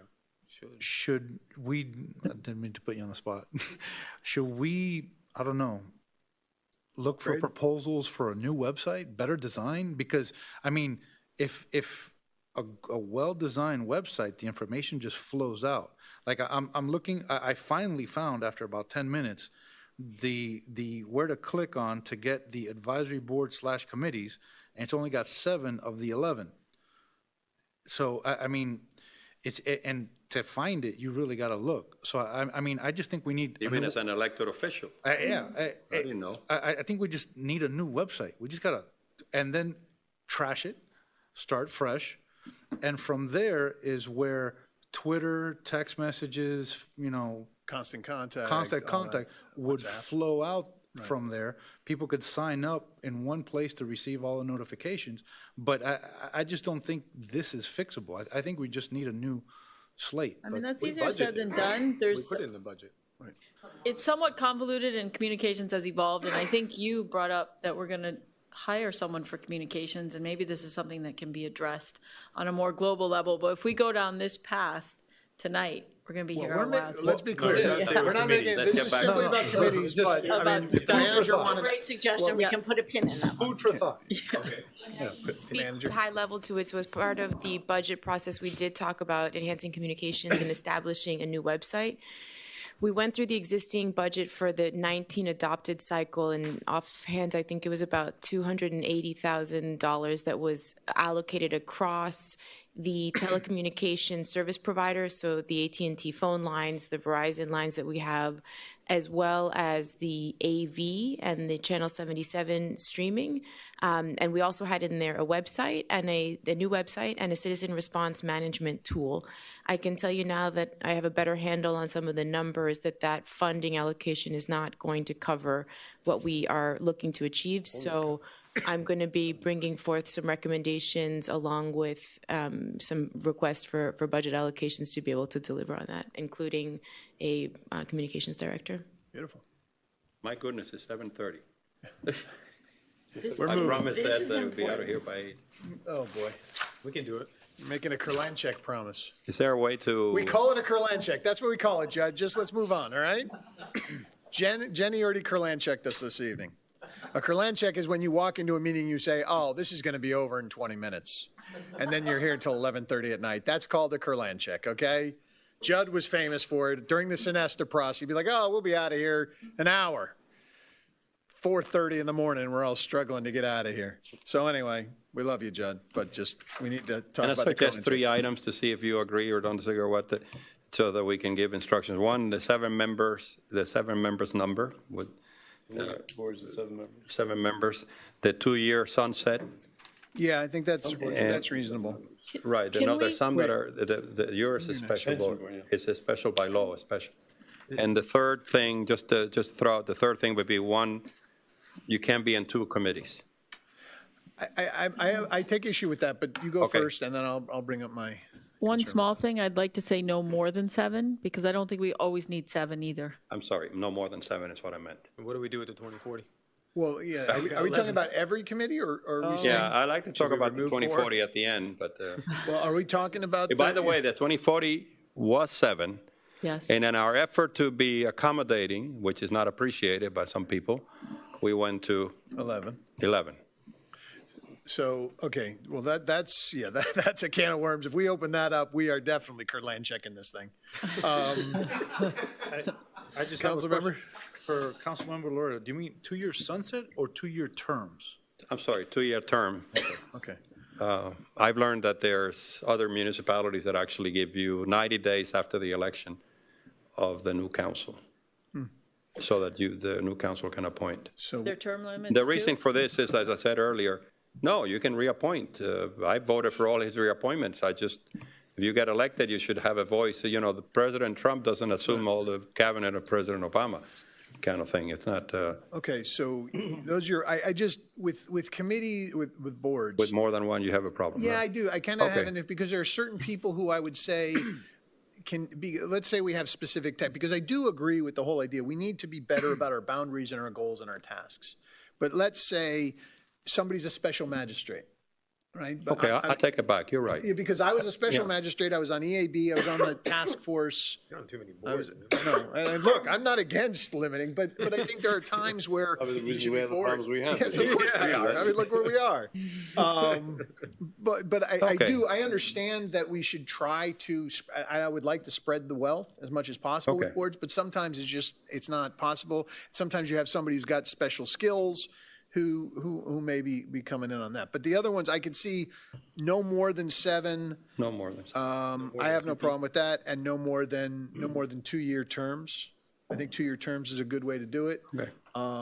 With the possibility of reappointment if Yes. there is no one else That's correct. interested. Yes. And, I mean, someone shouldn't be thrown off to leave a seat empty. That's It's right. just to But- give, to Every- refresh. And we keep talking about it. Yeah. And we keep bringing it up. And I don't know which one of you is. Well, I was just saying that you said you want to limit it to one board. No person can be more. I on withdrew one. that because. Withdrew that nicely. Do you want to do it to 2 boards or I something like have think some that type of your limit? intent is a good one, and I think that we could word something that isn't as limiting as that, but yet would encourage us as a group to go out and find fresh Right. faces. I'm all for that. So I'm absolutely for that. When I spoke to the How about a lawyer, recommendation? I feel like I am not as comfortable like codifying that Yes. because there are times where there aren't people. And if we're trying to clean this up so that future councils don't have to come back and reopen this issue, I think more of a recommendation, like an official recommendation to future councils to fine, be on the absolutely, with a lookout for that type recommendation. of thing. Absolutely. I think when you start really saying, no, you're going to have No. empty, there are going to be times where you have empty Because seats. there have been times where it's been tough to Oh, get. I withdraw that at just 7 and 2-year terms. Recommendation is great. A recommendation that Yeah, I think people it's a great serve on point. no more than I two just don't boards want it or. to be Yeah, too- absolutely, yeah. Yes, ma'am. I believe the council adopted an ordinance for the Art and Public Places Board, which Right. allowed for no term limit. No, no, no. We no. withdrew, I think what we did was we just We brought it from 8 to 7. No, No. but we also said Change that the we were term. taking the term limit off because those people had been there since the inception. No, but what I'm going to suggest is, with all due respect, what we're doing here is starting with a blank piece of paper. Right. You gave us the information. We're going to make decisions now. I'm This just no council. pointing out that I the ordinance understand. that was adopted has no But term we're limit. here to change those Understood. ordinances. So in he'll practice. come, so in other words, if this makes sense, we are suggesting changes that legal is going to have to go through each ordinance, trying to make them more Come back to us. consistent, and they'll come back. And one of the things we would like to see is that terms are 2 years on everything with the possibility of reappointment. Sure. Correct. But that's, legal's going to have to come back to us with the ordinances, with the amendments to the But these ordinances. are the two guidelines, and I wish he was here. He would know as our policy, let's call it the sense of the commission, of the council, that we would be 7 and 2-year terms. So one of the other, sorry, can I go on to Yeah, the of next course, thing? go, One please. of the things that I heard that I really liked tonight was the idea of council liaison roles and measurable results. Right.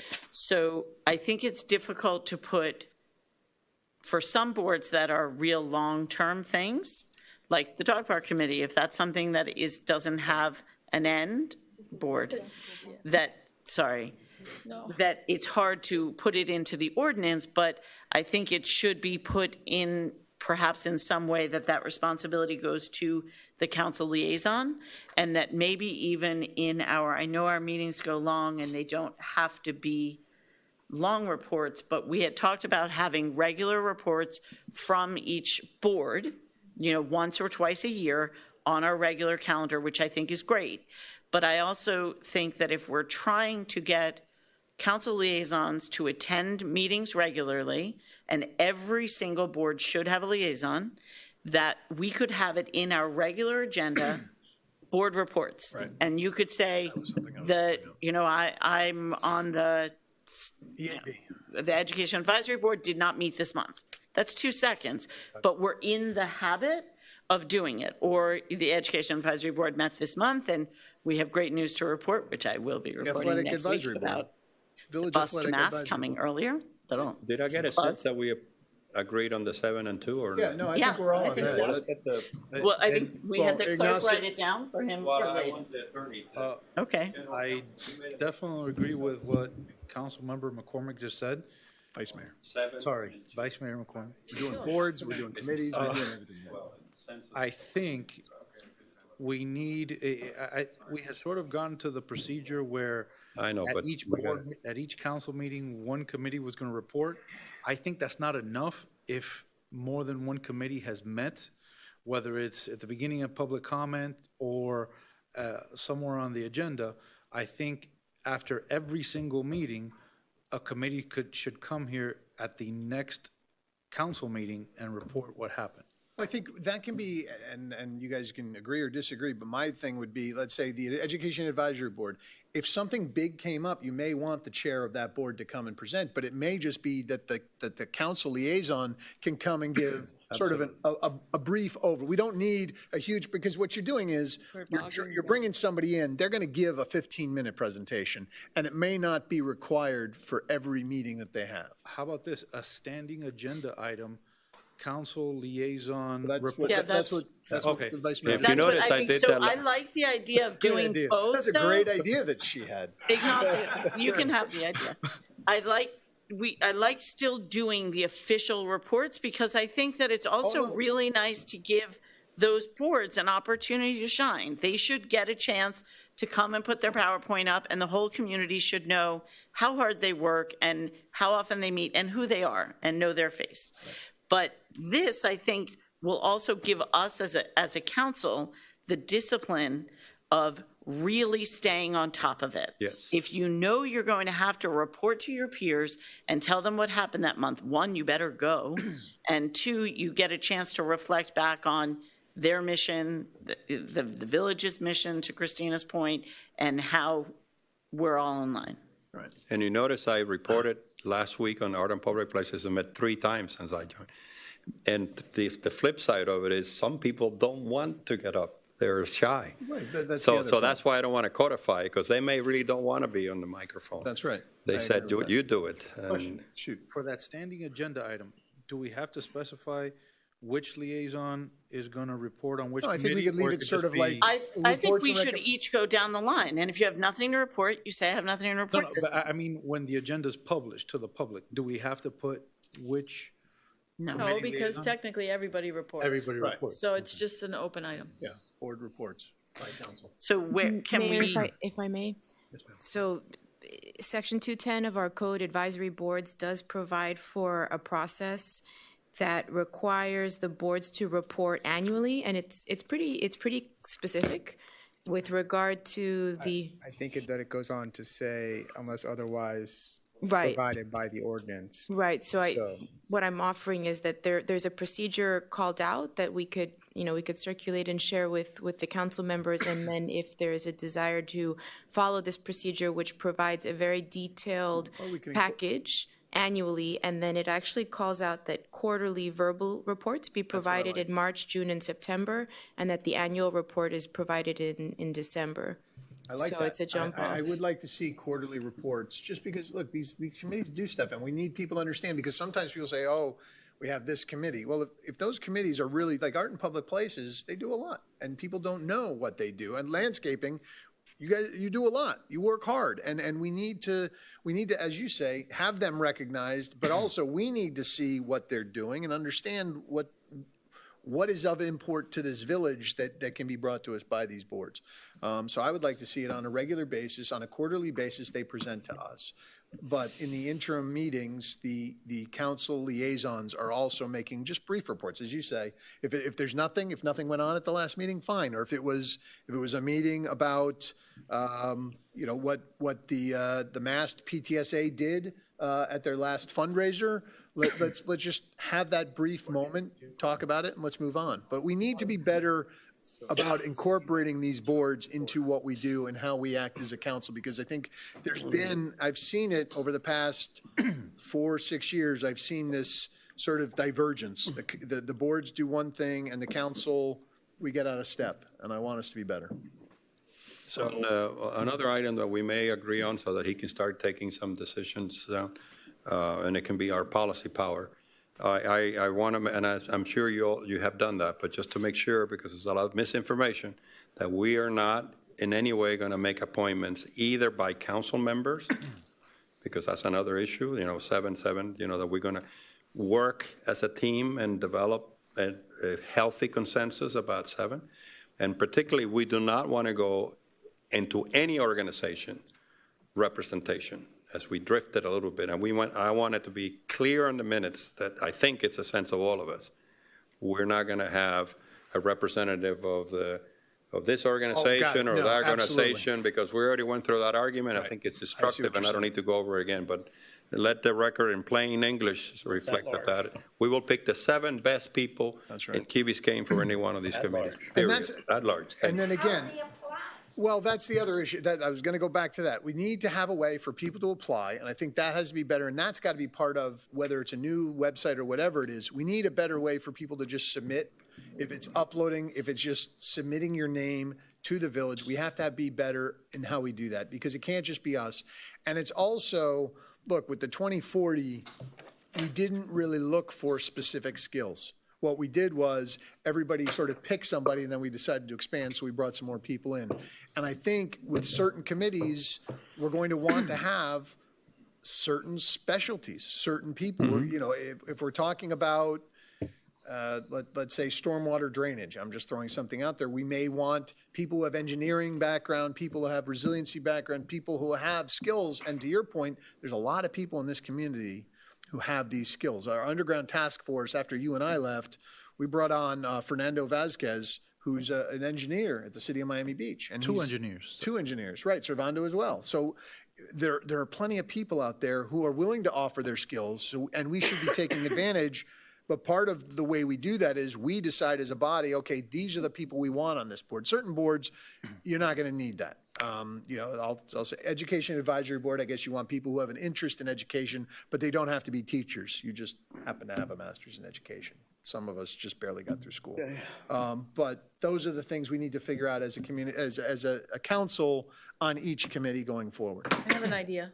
Please. Why don't we treat these councils not that dissimilar from the RFP, where we have a period of time where people can apply and submit it to the village, and then we can see who's applied. We can ask people to recruit, but then it's not just us going out and finding people, but it's allowing anybody to come in and do that. I think when we have an opening, that we need to do that. That kind of published outreach, right? The Islander Or a new Facebook committee that we've created. But I also would really like, even if before we redo the website, we can in the interim have just a little button on there that is to give your name and your email address if you're interested in anything, or even if it's just saying interested in serving on committees, here's the list of them, and you can email your interest to the mayor.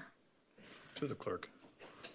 Does a standing thing going Just all the time? always, but like you may be like, that's something I'd really like to do, and it might not have an opening now, and you may miss the email when there's an opening, or, clerk. They would but send if it to we the had, clerk. so they send it to the clerk, so we have just a file, and then we know when there is an opening that there was someone who's interested.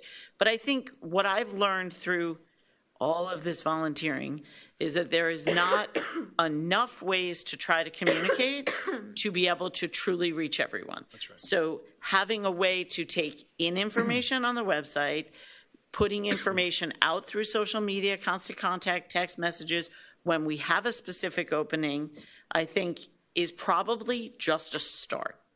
But it's at least, I think, a good start. And I just wanted to be clear, you're going to bring back the landscape and public, what was it, landscape? We can go down the list whenever. Okay. I you think want- we should go down the list. Okay, let's go down. Absolutely. Say something real quick.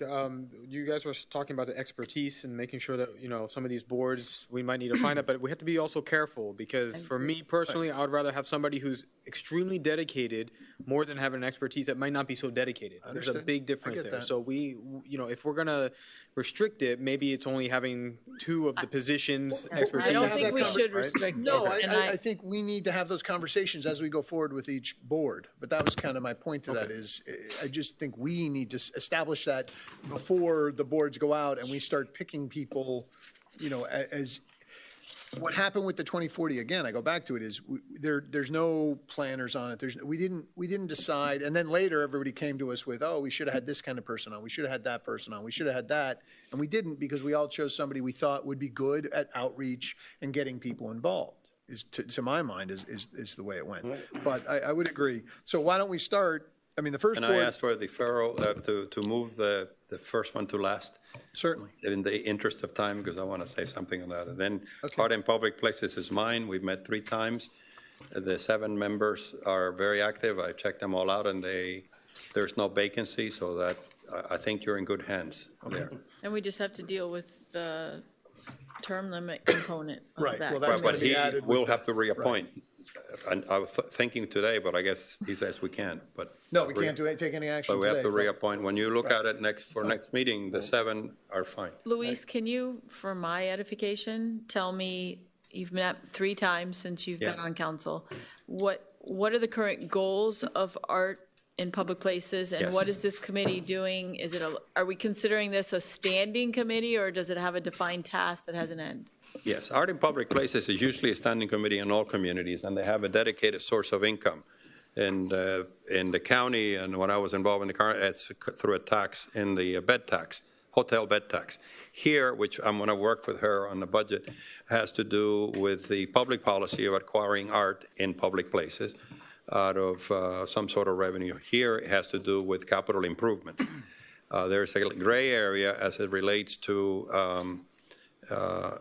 acquisition of land, parks and open spaces where that qualifies, but that's not the subject to answer your question today. Doesn't qualify in They this. are in the business of identifying qualified, and we made 3 times, including with the head of the PAM and down in museum, because I'm trying to recruit talent for free to advise us instead of hiring consultants. So we had a meeting with him, and he's going to help us, Mr. Richards, I think is his name, and to select in an orderly basis, in a systematic basis. I can give you more acquisitions of art that can be in public places. We have a problem with budget that I will, after today's meeting, and Todd was there, that we'll discuss about an item that was there. So right now, their problem is there's no money. And the only construction forthcoming is the expansion of the community center. But they are great collectors. I don't want to say any more because sometimes they may, who knows if they would donate things, but they are big players and very civic-minded, and they devote a lot of times.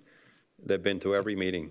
Do we have a think they're- plan of where this art goes and a priority list that's been established Yes. by the committee? Come to us. They will give you that Everything recommendation. comes to us. Yeah, like They're the- professionals. Yeah, they've, Art in Public Places is the Badillas? No, De La Cruz, No, there's. but the art, yeah. the plazas, I mean, there's a lot of things that do, but it all You know, it would comes be to really us. helpful to see what the short-term goals are of this committee. Since I've sat up here, Well, one of them don't is know. to be, quickly to you, is we have to do something aesthetically about our entrance. Our Okay. sign is ugly, that's why at one time I thought it could be merged with beautification, but maybe that's too complicated, landscaping and beautification. One of the members of the Art in Public Places brought up today, to my surprise, the issue of the corner park that we fought so hard the developer to get for free, and it's deteriorating. So art in public places and landscaping go hand in hand, but I think I'm backing off from that because I think they have such a good energy. Let them do that, and we go back to Ignacio's suggestion. Last question. They have very specific. No, let us finish, because otherwise we're here until 10 o'clock. One other last thing is about grants. Do they look for money that we Right, could get as a community? Well, they have a consultant, and I can give you a briefing, that advises us, and I'm hoping to bring the little experience I had to change the methodology. But I can tell you this, trust me, you know how hard I am on judgment. They're good, they're dedicated, and they're in this, they know their stuff. Great. I'm the one who knows the least. Yes, so I think you're in good hands. If I see that it drifts, I'll let you know. Pension Board? Do we have a council liaison for pension board? Is that? It's Ed London. The pension board basically consists of one representative from the police department, one representative from the fire department, two from the council. We elect two, we appoint two, then the 4 elect the 5th. Right now, there's one opening, and basically, I guess this is when the controversy started, when Mike was going to appoint somebody and someone in the audience who was going to be considered was not considered, and he was very upset. But that's how it was. Right now, they're basically going ahead and changed the investment strategy, changed the expense strategy, and right now should be saving a lot of money on advisors, consultants, et cetera. Also on the Sun Trust, we've eliminated them as the advisors, now they're custodians, just basically doing index funds, which is something we tried to do for the last, 3-4 years. So they're moving along fine, and now the council, or Mike, has to appoint one more member to the thing. We have 3 people, 2 of which I consider qualified, the 3rd person I do not. I'm sorry. That's not our appointee. What? That's our appointee. No, it's up to us. It's the count- nominated it's up to by Mike the to appoint somebody right now. Well, and It's a vote, right? yeah, He'll the nominate pension what- board, that's right. The Next pension board meeting. is actually different from other boards in that it is a vote Mandated. of everybody, and anybody can nominate. So I think I would recommend that our April 9th meeting, we have that vote, because that gives us time. I thought it was next week. Can we forward get some people. the resumes?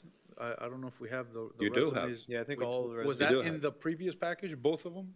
That, you just said that out of We only three- had 2 resumes, and there were 3 people submitted. Right, and I So- believe you said you considered 2 qualified, 1 not Yes. qualified.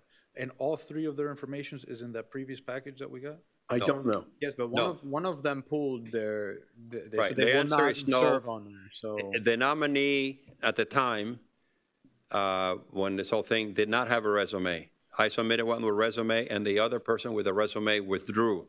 So technically, Ed, there's only 2. Okay. Yes, Yeah, he it's only withdrew. 2. Okay, so basically you'll have 2 resumes in your package. And when And you, no, we No, only unless have one somebody else- resume. excuse me. Somebody's, yeah, that's Unless right. somebody else Other people comes may be forward. submitted between now and. If you know somebody you Well, why do think you we wanna wait that qualify. long? Or we Point could them over. send Next something meeting's out March indicating 19th, that we and I want have to make an sure everybody opening. has Okay. time to talk. But yeah, my So- point in waiting until April 9th is that it's a week away for our next meeting, and I want to make sure if anybody wants to nominate somebody else, basically what's going to happen, the way I see it is we'll come in, it'll be an action item, and we'll have a vote. You'll nominate, we'll all pass around the resumes, and you'll have to speak for whomever you nominate, and then it'll be a vote. So can we start now with our outreach and communication absolutely, and right now. send Okay, so- something out saying that there is an opening with a little description of what the board does, and that there is an opening, and that the council is soliciting interest from residents. Please submit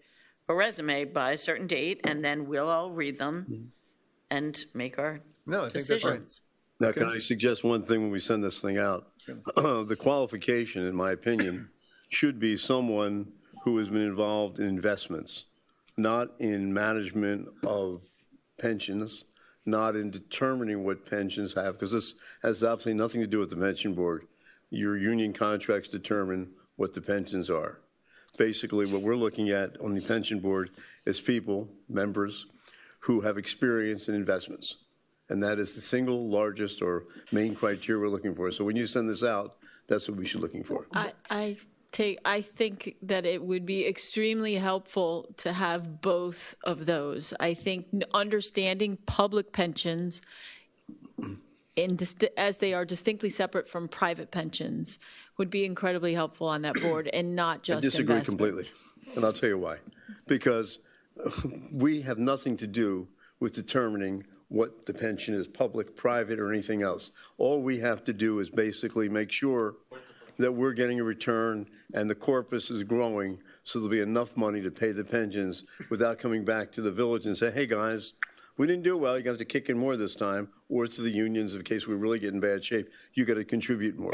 So the main thing that the pension board does is investments. We don't make the other determinations between public or private pensions. Would it not have been helpful with some of the issues we've had in the past to have had someone there who was more acquainted with pensions, like the issues with the reporting that gave us? No, Or not even at the all. issues That with- was the administrator we had, and she's been replaced, and she was there forever, and But she would just doesn't the talk- board oversee the Well, administrator? let me tell you, that's why she's not there. Okay? But for I years- think if we could have both, it would be very nice. Fine. And I don't think we should be limiting ourselves. I I'm not saying we should understand the limit ourselves, priority. but I'm saying that is the talent that we're looking for on that board has nothing to do with like what the administrator does. That's strictly, we outsource that type of Why don't thing. we do this? When we're sending out this, let's call it an RFR, request for Yeah, but resumes. this is very important to be Well, careful. but my point is this is going to be a decision of this board. Mhm. This is not a board, this is a council. But this council will make the decision as to who that person is going to be. My recommendation would be put out in the announcement seeking resumes. This is what the board does. These are the functions of the pension board. Perfect. Then Stop there. After that, Because- we all will make our determinations based on, we're going to have this conversation and we're all going to lobby and we're I going just to. don't want to limit it. That's what I'm I saying. agree, and I That's think fine. the That's answer is fine. what he I'll tell you just what- said, because I was going to say, this is the one reaching out that you have to be very careful, because this has nothing to do with an advisory board. This is a real Making decisions. meat and potatoes. So if you start saying in the that you need to have investment, I agree with you in general, but if you have that 2 or 3 lines that give the purpose, then people who are intelligent would apply. Again, Otherwise, other you- intelligent people have applied and they're not qualified, okay? They're very fair. intelligent. The point being is that the major function, it's like you say, private and public, making decisions on that. That's not what our pension board does. Our pension board makes investment decisions. It's not policy. But they have meetings And that that's cover what- many more that's what we do- things than That's what we do our investments. meetings, okay? Basically making investment decisions. But Ed, let me just, and we finish this because it's a philosophical discussion. If she's saying, and I agree with her, don't limit it because of that. And first of all, you did a great job. I didn't do a good job at all. You did a great job. Are you an investment banker? Yes, you know that. Yeah, but you've done a lot of other stuff. So That's because no one hired me. What can I do? Well, my point is a broad person with management and investment financial. I get your point, but I think it's a question of not be limited on that outreach, and we'll make the judgment with your advice on who You that can person. wind up with the pension board you had in the past, which was, and not criticizing anybody, but we had people on there, dedicated, smart people, who haven't a clue what they were doing. And as a result, for about, I can't remember how many years it was, 15, 17 years, we almost got a 2% return, almost at the same time where the random market was getting a 9 or 10% return, because we had the wrong people on the board. And as a result, it just cost us, we were over in the hole over $5 million, $7 million because of that. Now, you can't afford to have that kind of person on the board. That's all I I'm mean, trying there's to a say. lot of things we can't afford on the pension board, but, and that, All right, so Enough who's said. going to draft that outreach? You're going to make, or pull, who's going to pull that language like the mayor said? Just the same, that, those 3 lines or 2 lines of the ordinance. RFQ. And do you mind? And we have it all RFQ. here in this, Require by the way, qualification. It's all may there. I give my compliments to the clerk for You the wanna see way that this is qualified. laid out. I found it incredibly helpful. Yeah, we said that at the beginning. Sorry, I was No, late. she was very good. If I may, Mayor, also for the pension board, it requires for the village council to ratify the already selected 4 trustees via the police, fire, and there's another one that it's elected amongst Do we have the board. right to select the police or fire? No, it's not No. select, it's ratify. So the code, I'll We We don't have nothing to do with You can't it. do it No, today. I just want, I want We to bring did it the to the fraud. board. We for the wasted April our 9th. opportunity today. I'm I just- sorry. That's a great I'm thing asking for consent. Yeah, I'm asking for permission to Yes. bring it forth on the April Yes. 9th meeting, but I'm But not my sure if it's question is why, necessary. do you have a problem? Can you wait to April 9th? Sorry? I don't know, it's fine. Okay, I thought it was an urgent No, thing. no. That not isn't at all. necessary? Okay, Yeah, would there, I think we have to ratify at a minimum the 5th member that the board chooses. The April council 9th. has We're to. doing April that 9th, you put it At on a the agenda. minimum. Put it all on. Whether or not it's everybody else, but I know for sure the 5th member Okay. has I to be read ratified. it was everyone. Here, if I jumped in to, so take advantage of Ed. I investigated Investment Advisory Committee or Board, and I haven't heard that they ever met. Yes. Excuse me, the next one, And sorry, should I we just want to go to the abolish- law. Okay, the Investment Advisory Board, to the next one? No, I just said it's the same subject. Guys, I'm slow sorry. down. Do you- Let's just make sure we're all on the same page. I think I broke a knuckle. I would just, Dog Park. Dog Park Committee's next. Okay, I understand where you're going, but I'd rather just. Yeah, yeah, Let's absolutely. go through You're the right. process. the Okay, dog park is a little unique, and I think we need to have a discussion here. It originally started, which at the time I was on the board/committee, the purpose of the dog park board was to determine whether or not we should have a dog park, and if we should have it, where it should be. And obviously, we did and it is. we did, and it is, and it's been tremendously successful. There was a continuation, and at that time, minutes were taken and submitted and so forth. But when that ended, we continued with a committee that met to discuss issues at the dog park and also to plan parties. do what? Plan parties at the dog park. Oh, And there's a budget for the dog park. Oh, We need to have a discussion of, we move forward and have this answering to us, and what is their role going to be, and what do they need to report back to us as a council in this role, because it's sort of evolved. And so Recommendation. I would like Todd to give us a to speak to it too, actually, a little bit. Wow. We want you to speak for a long time. Okay. Hope you brought your speech. Because he's really been the guiding force throughout all of it and the transition. Agreed. I mean, I truly enjoy working with the dog park committee, and I think it doesn't need to meet as frequently as it once did. But there are issues that come up from time to time where I could use their advice when it comes to removal of a dog or some of the issues. If we met quarterly, unless there was an incident, I think we'd be fine. But there have been incidents that have happened, and maybe we need to change some rules, or maybe it's not been clean as it should be. We sit down, we talk about different approaches. As a follow-up to her point, I think she was trying to say, please forgive me if does it need to be a board with all or could it be a committee that reports to you independent of us? Yeah, it's not a village. That's what I Right. was thinking. It's not Is it better they don't for need to them come to to report us. to It's you just or something to us? help you. Sure, I have several of those that I work with. Lighthouse Run is one that work very well, and Yeah, just put I them over think to that's your probably the administration. more natural fit So it for. stays a committee. And we It did. stays Do we a need a committee. liaison Do for that? you No, need- we don't need a liaison. Do you need? Oh, you're still on it, Tracy. Do you need one of us there? Run it all down, No, Tracy. I don't. No. I mean, Katie has been, because she's matriculated from the board to the council, and I would imagine she'd remain. But going forward, if she no longer serves on council, I don't think I would require a council member. Okay, that's great. Then And while we have you up here, your staff liaison to an awful lot of things. My great pleasure. Is it too much? No. Okay. It's really not. All right, so dog park committee is going to become, Chad, can you do whatever legal voodoo you got to do? Well, we We just have to ended. sunset it, and they open Right? it up. They Nothing make their own It- committee. Nothing with has to administration. happen because it isn't established by ordinance. Oh, there is no ordinance. So we can just put a line through it. Education Advisory Board, Vice Mayor McCormick. Doesn't you're exist up. anymore for us. That one is Doesn't out. exist for me. Okay. So, It's now Todd's. there is a vacancy. Can we please put out a communication on that? I have gotten some names from people who've come to me and also to other members of the board, but it would be nice to make sure that we're casting that big net.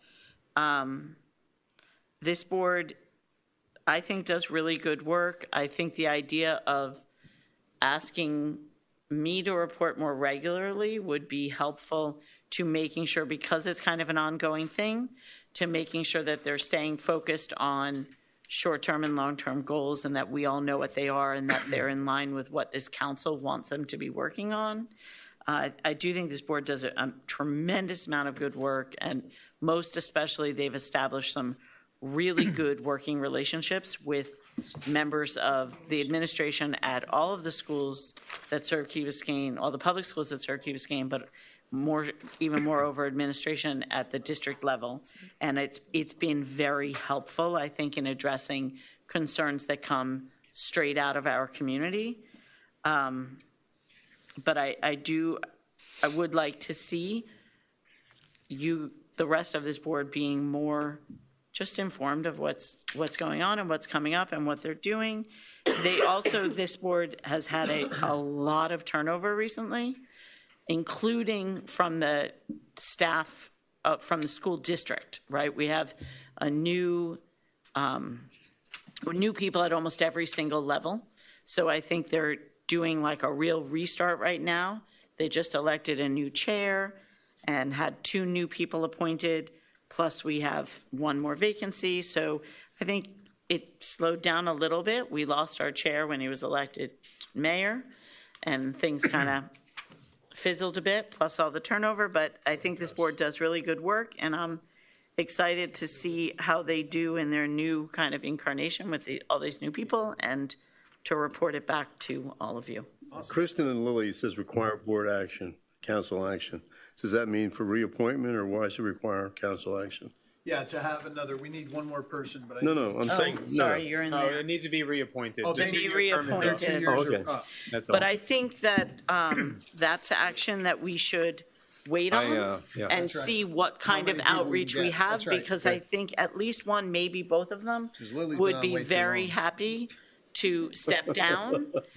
Neither one wanted to abandon the board Right. No, and leave it with they all both new are people, retired. That's a but they'd lot. be happy to step down, have someone new come in, and even continue to attend. Yes, ma'am. Just for the record, I in that meeting that got a little bit emotional, I did recommend, it got lost somewhere, Patricia Agustini. And I've spoken with her. And She she- has since reconsidered. Oh. But I have asked her to be involved as much as she's Do I need to capable of. reconsider? No, I think she felt that she's extremely committed at the school with PTA, but is Okay. very willing to liaise back and forth, and I Okay. think it came to a good. Sort of thing. All right, Yeah. so she's been, That's a committee where whenever anyone comes, they sit at the table and everybody participates equally. You don't Okay. really have to even be All right. on it. If I may, I just want to know how many vacancies should I advertise? 3? I would advertise the one that actually exists, and And then not the let's see two- what kind of response we have, and if we have So I really just great advertise people, the we'll one. tell The the same pool, people who are right. interested in leaving that they're free to go. perfect. Got it, thank you. Here's the door. Okay, Investment Advisory Committee. It doesn't exist, or does it? Yeah, this committee started when I was raising hell, the fact we had $27 million in cash in the bank, earning absolutely nothing for years. And so finally, in our chief financial officer, whatever you want to call her, she basically could not fathom to do anything and wouldn't listen to anything. So they said, fine, we'll have a committee, and then we'll come up with recommendations. So finally, they got a committee, good people, had 1 or 2 meetings, basically come up with recommendations, and of course, everything stayed the same. So basically, nobody would even bother doing anything anymore. It was just a waste of having a committee when no action was going to be taken for something to be taken right away. So what do you want to do? So at that point in time, now you have a chief financial officer, I understand, and he seems to be competent, and therefore, I don't know if is he making the investment decisions now, what to do with your cash? We actually spoke about that at the staff meeting this week, and he does have some recommendations. There are some things that I felt comfortable that we could move on administratively based on the jurisdiction of this committee and the investment program policy. I felt that there were some things that the council had expected an advisory committee to do. So if in the event that the council wishes to sunset this committee, I do believe that we can handle it. There's also the open item with the finance committee Right, I had, of and you're the absent. whole. Okay, so basically, The short answer to his question, yes, you have comfort that your financial officer is on top. I think he is now, right?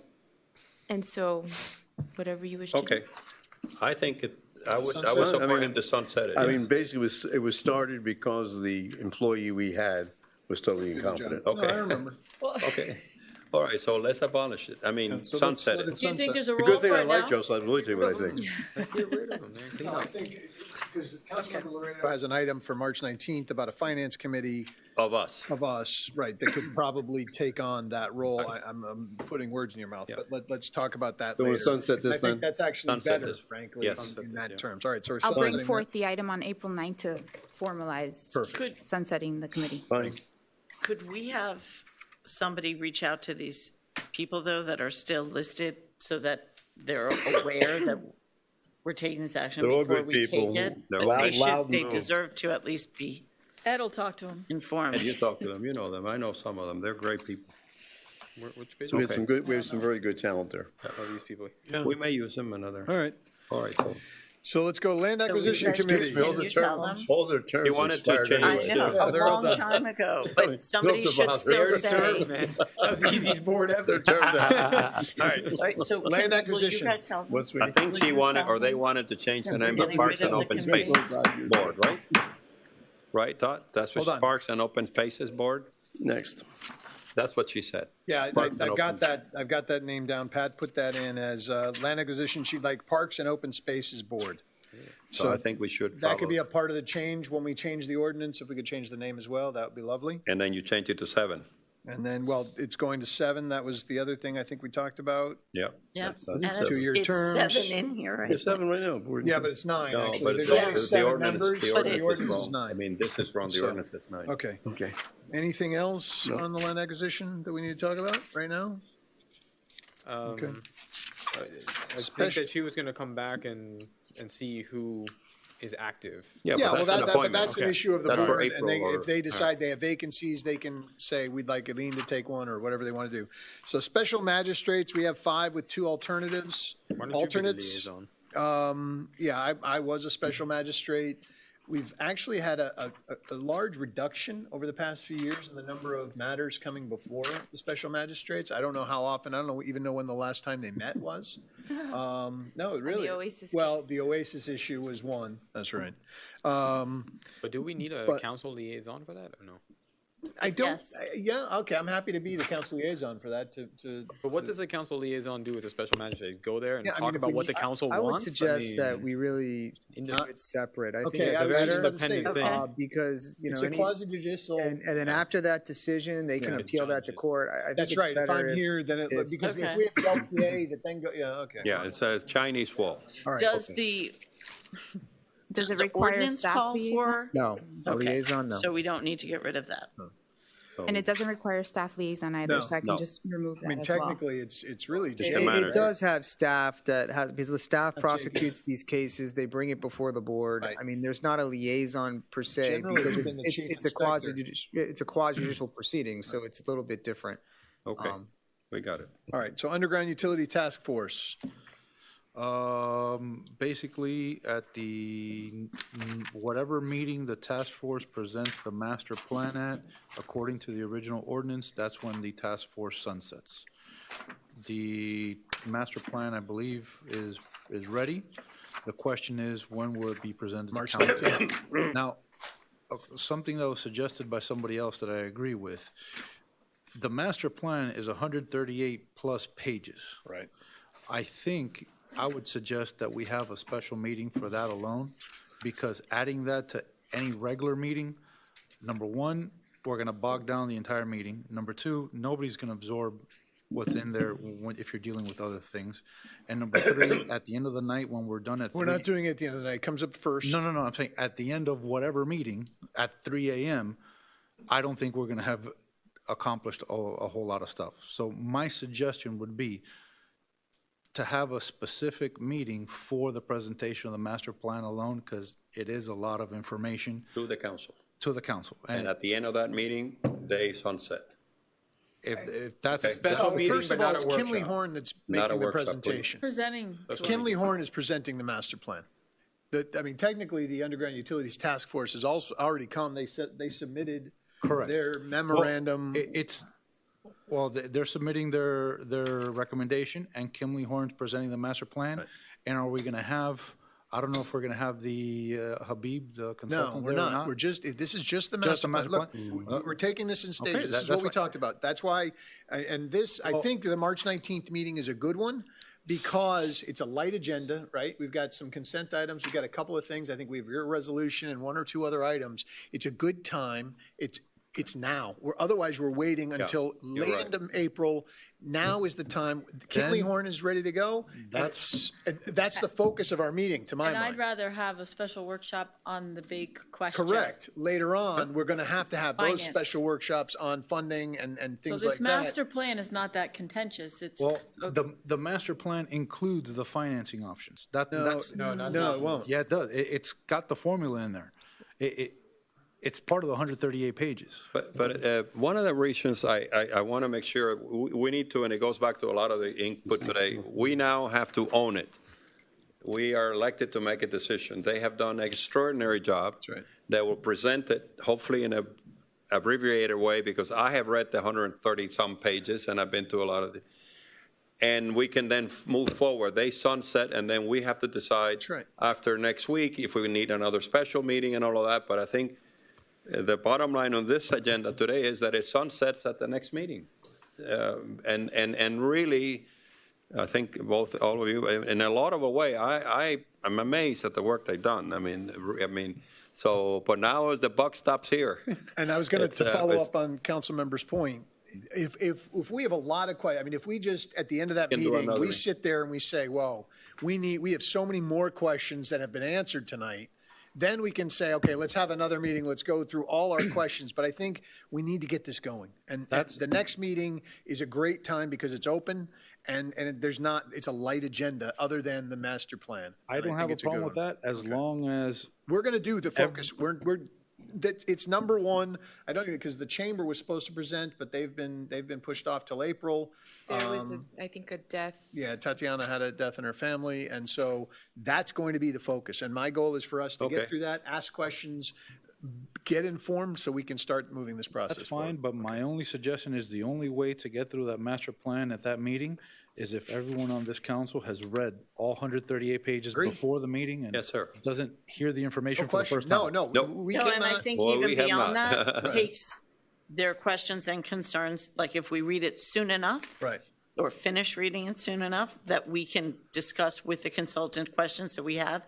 It should really be done and dusted. It should not be us sitting here listening to a No, not at all. Thank 3-hour you. presentation. No. It should We we have ask 4 the of those. questions right away. That's right. Right, I agree thank with you. that. I agree. But because you have to control them. All right. Because their DNA is to put another PowerPoint and blah, blah, blah, blah, blah. No, blah. I 100% with that. Okay. Let's move Sure. They probably don't want to do that either. No, Exactly. I could tell you right now, the consultants, they don't want to sit here and give a presentation Okay. because it's boring. They would rather sit there and answer specific Right, questions. and that's what we have to be ready to do on that And evening. Mayor, if I may, for anyone who's not aware, the final proposed master plan is available on the website. So the version that went before the council and the task force at the workshop on the 19th, that material was also provided. Now there's the final version that is on the website. There will also be a link in the agenda packet. It's a large document back to the website, and then hard copies will be Right, provided but to the council. Madam Manager, it's important to stay on message. What we're trying to do here is we're deciding on the sunset part. I got your point, and we got it. But the formal trigger sunset is when they sit here on next week and say, you ought to have, hereby handing it to you. Thank you. Yep. Can I ask, just, this is not about sunsetting, but it'll take 1 second. Could I get a paper copy of that? Yes, Because you I all have be like provided. notes all. Can I give that? Yeah, Thank you. I did the same Can we thing. put a hold, I mean, the sunset provision, it says sunset, or at a council. Or 2 years. They can make an adjustment or whatever. Can we, as a council, just say, look, we know that you'll be sunset, we want to put a hold on this until further, so we don't have to do a whole another ordinance and reappoint, we can just extend them Actually, temporarily or something. The ordinance says when the master plan is presented, or 2 years, whichever one occurs first. Yes. Yes, So- but it also says or by council. But every ordinance says resolution or that. something, or Well, to extend. once again, we're going back to my previous proposal of extending the underground task force 6 months, for example, just in case they're needed, not have to come back and do it all over again. We can't take that action tonight, but that can come up. I disagree so strongly with that, Well, very I think we strongly. I could think do- we need to turn. Well, here's why I would say that would be good. I understand that. They're not making decisions, but I'm thinking of them as public outreach because they do have a lot of knowledge now. And they understand the project, so they'll be able to articulate to people, we can't reach everybody. Okay, but Mayor, So- why don't we maybe That would be the only- sunset this task? And then we could create a new public relations committee for that stage that could end up with all these same members, but then it keeps it where one ends and the other begins, and they have different purposes, as opposed to Clarification. rolling it into a different. I thought our purpose, Process. part of our purpose was the public It is relations. included in the ordinance that part of the Okay. job is Yeah. outreach to the public. Because it really was, if Okay. you look at it. I it was- mean, we can have that discussion, but We can have that we can discussion on do it. Monday. I'm fine with that. I understand your point because it's our decision now. And I'm Yeah. absolutely, And it's we're going to about have to us. do the outreach. No. This is a tough one. Yeah, but the thing is, just to go back what Katie just said is important. It was about outreach, but it sunsets at the time they turn in the master Okay. plan. So Maybe we need something new. maybe it's something new that continues that on, and it could be the same people, but it's just a new ordinance with a new piece. I think we should know what we want them to do. We've gotten to a point now Absolutely. where I don't think we have work right this minute. We said from the beginning that the idea of a task force and the way it worked in Palm Beach was for communication. And there will really be a need for that when, if this project goes forward, we are going to need that kind of help and that kind of outreach. But I don't see it right now. Well, this gives us an opportunity to define it in the way that you're saying and use our lessons learned, so to speak. So, This council very soon is going to have to decide the big question of how they're going to get financed. Absolutely. Whenever that gets decided by council, it's going to go to a vote of the residents. It is, Eventually. Either way, if you go special assessment, it's one type of vote. If you go millage, it's a different type of vote. Either way, it's a vote. Now, Unless you There's do it another through capital way. unless you improvements. do it. There's another way. There's a lot of ways to Yeah, do it. I don't That's think, not I my don't, point. no, but Yep. here's the thing. There is no group on Key Biscayne more qualified to answer questions about undergrounding than this group, simply because the time they've spent on it. Right. Part of the original ordinance was public outreach. Part of the job that the task force in Palm Beach did was public outreach. Once their council decided what to do and go forward, they became the ambassadors to the public. I understand that the job description will change from investigation to selling, whatever the council decides to do and go forward. But it would seem kind of a waste to end something and start up the same thing again, or end something and start up something new. But if you don't have the same members, they're not going to have the same knowledge about it. well, I think when I think when you have a job for them, I think, I agree with you. It makes sense to go back and ask people if they're still interested. And others, You can't force them. This is an area. I will tell you right now, as far as I know, all the members are willing to go forward with the job because they're all invested in it. And because of the amount of time that they spend on this issue, they understand that they're the ones that know the most about this. That's great. So when we're ready and know what we want them to do, then we'll ask them. I mean, I don't think we need to have this discussion any further tonight, No, I think right? we're good on that. Okay. We're good. All right, Village Athletic Advisory Board. We have no liaison, so I'm going to. Can we turn that into a committee? What's that? Can we turn that into a committee like we did with the other one, the dog park, Todd? Or you? Oh, is that pretty important, isn't it? No, but he does This work with. one, I think, needs to come to us. Okay, I take A it. committee is made up of us, right? A committee is not. Yeah, no, No, I meant he's the talking about committee the way to we did him. with the dog park. No, I don't think it's the I take same. it back. This is a pretty important, yeah. No, Yeah. that's the same thing. Yes. So what? So we need. No we have- vacancy. I could no- bring no- back the item for formal action of the council on April 9th. That'd be great. Everything. But Perfect. we have no vacancy, so everything is No, fine. we need No, a a council liaison. council liaison. So Ed Lundman Mike is Davey on volunteered. all of I them. don't think so, All the no. ones Oh, he that were can't- missing is he put Mike can't All right, Davey. even dribble. I'll take athletic. That was advisory an board. all-city basketball player. I mean, I could Mike, go I'm on. happy. Want it? No, You got no, it. no, Done. No, you volunteered. I'm kidding. Everybody who wants it, step up. You got it. Congratulations. No. I was joking. We could also ask the staff liaison to give us recommendations. I mean, he can. He can pick who he wants to work with. Which Yeah, That would be Todd, fun. you get to choose your favorite council member and thereby eliminate that vote for any budget increases. But, yeah, All right, fine. that's fine. Does Okay. anybody want to be the Village Athletic Advisory Board liaison? What does this mean? Oh, I didn't even see her do it, but this is the way we decide who gets up to get the beer, so. No, I've never done that. Ignacio, congratulations. What? No, I'm already doing landscape. All right. I'll take that one. I don't have any, so I'll take Village Athletic Oh, I Advisory Board. left, oh, I have Or one. do you want it? I don't care. I was, I can got think rid of- about it. I mean, it's. All right, let's sounds- think about it until next time. Yeah. We'll all sleep on it. Okay, I'm happy to do Winter it. Concert Advisory Committee. Now, can't that be under the staff? I Because think why that they could have go to under report to like us, Lighthouse. I don't understand Why don't we do that one? Let's put that under Lighthouse. Todd, you want it to? Does that work for you? What is it? Is that He okay? was never going to say no. I don't That think they one, never I need to come agree. to us. I mean, why, agree. why would- Just like the dog. All right, yeah. Exactly, out. just like the dog. We should get rid of more. No. that's good. Okay, Yeah. so that the Winter Concert Advisory Committee is now a committee Of thoughts. of Todd. Okay, so we come to, last but not least, the 2040 Vision. No, landscaping. Landscaping, he wants the land. Oh, are we going to do, okay, landscaping, you've already said you're bringing back an ordinance. That's, Right. Well, okay, so we. bringing back an ordinance. Let's go. But let's discuss what landscaping's Yes. gonna do. Well, it's going to be a council board. Is what we're. It's a board, correct, that will advise us. Ceci may or may not be on it. We're not sure yet. I mean, Kidding, Todd, that's- you don't Is want it- this one too? Is there a committee other than Ceci? Ceci's got a number of people, right? Look, I know, I'm serious now. That's enough. I would like to have more people.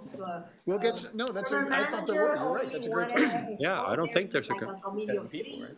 So How many people is a should board be of on this seven, committee? Why don't we do like the five? others, Board. too much? Let's do five. Five. Five, does that work? Let's do five. 5 people. Let's do one. And it should be looking at landscaping, public, what was And it? beautification. I would put the entire physical plant, like if there's a Entire pothole, they can tell Public Works. Yeah, I Oh, wouldn't, wait.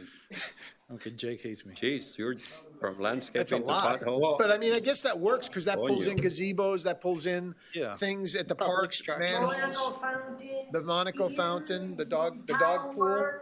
I'll tell you, But that's beautification in the end of the day. I mean, Yeah, I you're mean, looking at the landscaping and quality of. Landscaping and beautification. Village Yeah. Beautification Board. board. Fine.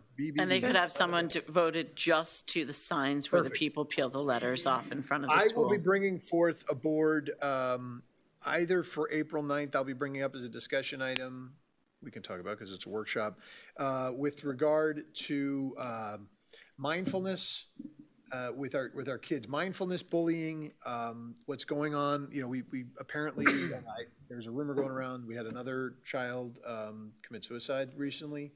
So it's one of those things where we need to figure out what are things that we can do as a community to make these things happen less. How about youth committees?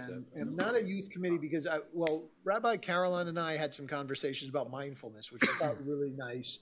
And I was talking to Tony Gowdy, who's now the youth minister at the community church. And then I was speaking to a few people at the school. No, he's a community church. And, you know, they're both Tony and Yoel are really good and really focused. These are things they really think are important to the community. So I think it'd be great to have them involved. And then a couple of people from the school that I spoke with are interested in also doing it. They think it's important. So I think we could have a good group that would kind of collect ideas from what other people are doing, what they see are the issues. You know, when you talk about bullying's a big issue that people are talking about now. But you don't only talk about who's being bullied. Talk about the bullies because the bullies have issues that cause this, and we have to go global with the solution. So I'll be bringing it back. I don't know if it'll be April 9th. I'm going to try as Creating a board? to sort of figure out how can the village work. To what sort of programs could we be doing that may be of assistance to our schools, to the community center? What are the things that we can do to reach out to make these look, kids are stressed enough, and what can we do to be working with them to find ways to put the energy to a positive use? So Mike, can't that be part of the EAB? It could. The EAB does touch on it and tries to work on some of these things. But I think and it is more kind of in the specific. compact, but I think it's interesting you bring this up because I had a similar thought that I wanted us to talk about. I think that what I would see would be even a bigger thing. I feel like we have many different organizations in our community identifying clearly and trying to deal with, thanks, I was going to say tackle, but how to deal with these issues. And I think the issues are very, very real. And what I would see as if I could envision what I think would be the best role for a committee is a board to coordinate all of those efforts. Right. So that village-wide, we were using the same language, that we were using all the different outlets to communicate with our residents when we have speakers come.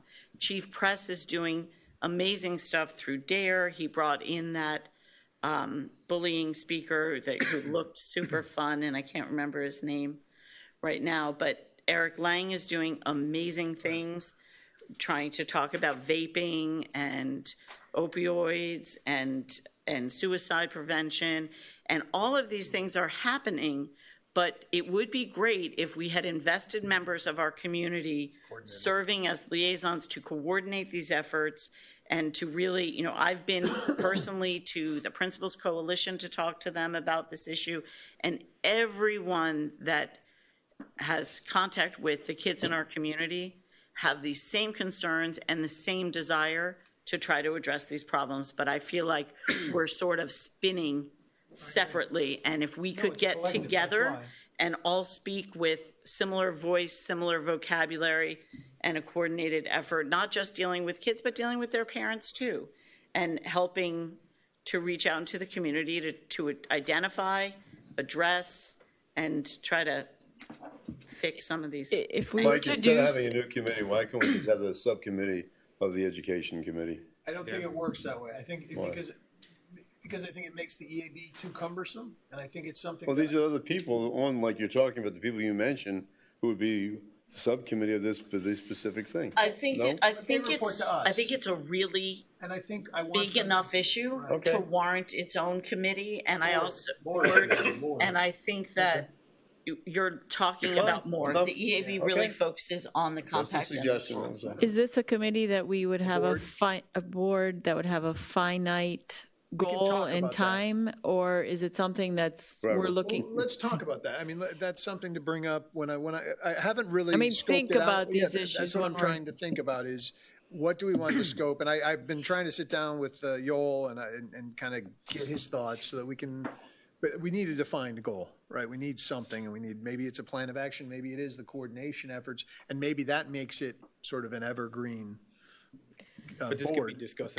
But we'll discuss this. Yeah, we'll discuss that going forward. But I just wanted to bring everybody up. This is something I'm thinking about. All right. So we come to 2040 Strategic Vision Plan Committee. That would be Brett Moss. I don't have anything to report except the only thing that. I think some other people had some comments. Yeah, but the comment that I have is we need to clarify the process of the staff liaison. I think that was the issue that we were having, the manager and I were having some difficulty because, I can't be the one that's taking the minutes and sending out to find out if people can meet on this day or that day. And if we have a quorum, I think we need to have somebody that's there. And this is probably going to be a time-consuming position, but there are some ideas that we spoke about a little bit, Andrea, today that trying to clarify what we really need as a staff liaison. And the way I see it is that we really need someone to work as a person who, can help coordinate the things that each committee needs, making sure that, do we have a quorum and can people meet on this date? Who does putting the agenda together with the chair and the liaison, making sure that if there's anybody that needs to come and present, or if there needs to be a certain specific people from the administration that have to be here to answer questions or understand what's happening, taking the minutes and making sure the minutes are getting dispersed, and make sure the stuff is on the website and making sure that it's posted, all this kind of stuff. So I think that there needs to be a person that on each committee that's in charge of that. I think that we are still kind of in limbo of who that's going to be in the 2040 committee, and I think maybe we might have to have a discussion on how we want to address that part. Well, I have some comments. I've struggled with prudence and brevity versus my principles and my style of being out front and on the record. And I am disappointed, including at myself, more importantly, because I was part of it. I deviated from, and it's one of the things that I thought this meeting was so important, so we can establish guidelines that survive institutionally past us, so that we don't react as we, and when I say we, includes me, on the creation of this very important committee, particularly at the first meeting where it was set for 7 and there was a consensus, and then all of a sudden there was some, I thought, unhealthy motivational activation or whatever it is that we sometimes get confronted here in this council meeting, and we accommodated to grow to 11, which I think was a big mistake, but it was a good mistake because we were trying to reach out and be inclusive and all of that stuff that you know. And then there was, if that was not enough, and I can quote you from the text. So I am a big fan of not letting anything in writing stay on the record without a rebuttal. From an organization, which I don't know, that keeps, and mind you, on the first part that I just told you, but they actually specifically said that we were excluding. And you remember I've said that before, that's not in the minutes, that we were excluding members of that organization. Excluding is a proactive, it's a commission, it's not an oversight. So that was already, I thought, a bad situation. And then when it came to the appointments of those 4, again, we accommodated. The mayor recommended 4 people that I thought were, to me, because there's a give and take. And there was a whole movement about representation by entities. The only representation in this village of Key Biscayne that is reflective of the people of a representative democracy is us 7. The rest are groups. They may have 2 people, 100 people, 500 people. But we historically have struggled from day one, 27 years ago, to stay away from groups, east or west of the Crandon, et cetera, et cetera, et cetera, stuff that you are sick of hearing. But we keep drifting in that direction. That's why earlier tonight I said to make sure that it's on the record that we're not going to do on any committees any representation by any groups, whether they're the chamber, whether they're the realtors, whether they're an association or whatever. It's just not healthy. And, well, that meeting, I withdrew my nominee to, again, another gesture that, that obviously was not necessarily even acknowledged or as the gesture that it was meant, but further highlighted on a subsequent email about sort of to the fact that, look, like what we accomplished. We have 2 from our organization of the 11. So it's a sad thing for me to bring it up, but I want to get it on the record. In fact, in that email, it talks about getting people out here from the condos. Again, they versus us. Because of that public hearing, there was a lot of people here that were happy to be residential, but what did not omit, because I am an expert in my foreign policy experience about disinformation and misinformation, and that's why I'm fighting this with a little bit of passion. What it was not said in that email, that almost all of the people who spoke were elected officials, former elected officials who had to make tough decisions, very tough decisions, and they did not fall into talking about acquisition of the property, the green, talking about the community center. They were tough ones. We forget. Now we look at how wonderful it is. And those people had the courage to be consistent with our struggle in the founding of this body of village, not to fall into districts. So it's an unfortunate drift, driven by some people that I think is very poisonous to our spirit.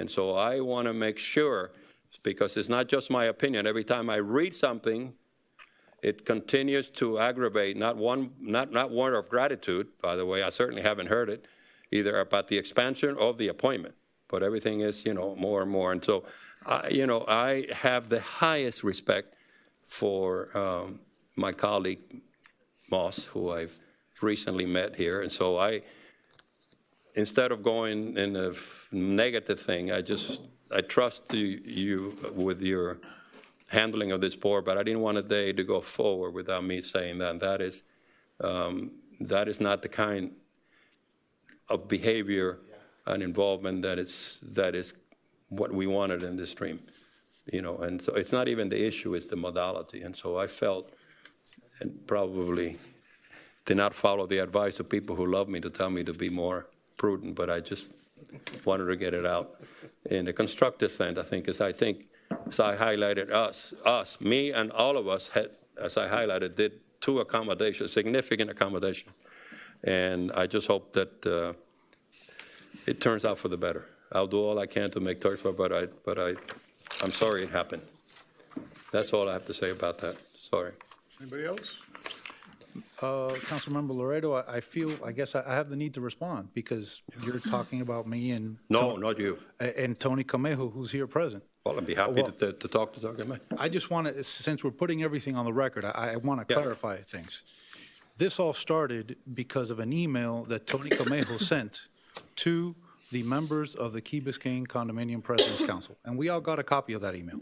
And I will read for the public what that email said. It said, I am happy to report that the Village Council selected Lucia Marin, our interim treasurer, and myself to serve on the 2040 Master Plan Committee. The Key Biscayne Condo Presidents Council has been recommending that the village update the master plan for the last 2 years to encourage a holistic view of all projects and how they relate to each other. Having a voice on this committee is important, but it is just as important to have participation by all of our members. Now, as a result, Rate the next sentence. the next sentence goes on to Village Underground Utilities Committee. Well, let me.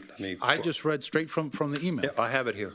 Okay, and your response to that email was to forward it through the clerk to all the council members, and somehow from that email, you drew, as per attached email newsletter, the Key Biscayne Condo Presidents Council and/or its president proudly claim, in essence, that they have 2 of the 11 members of the 2040 Vision Committee. I'm sorry, I just don't see your interpretation of that email as that. Now, to address another point you just made about people from different factions or different places or different groups representing different people. Whether we like it or not, everyone in this village comes with baggage. We all have backgrounds. We all come. Yourself, please.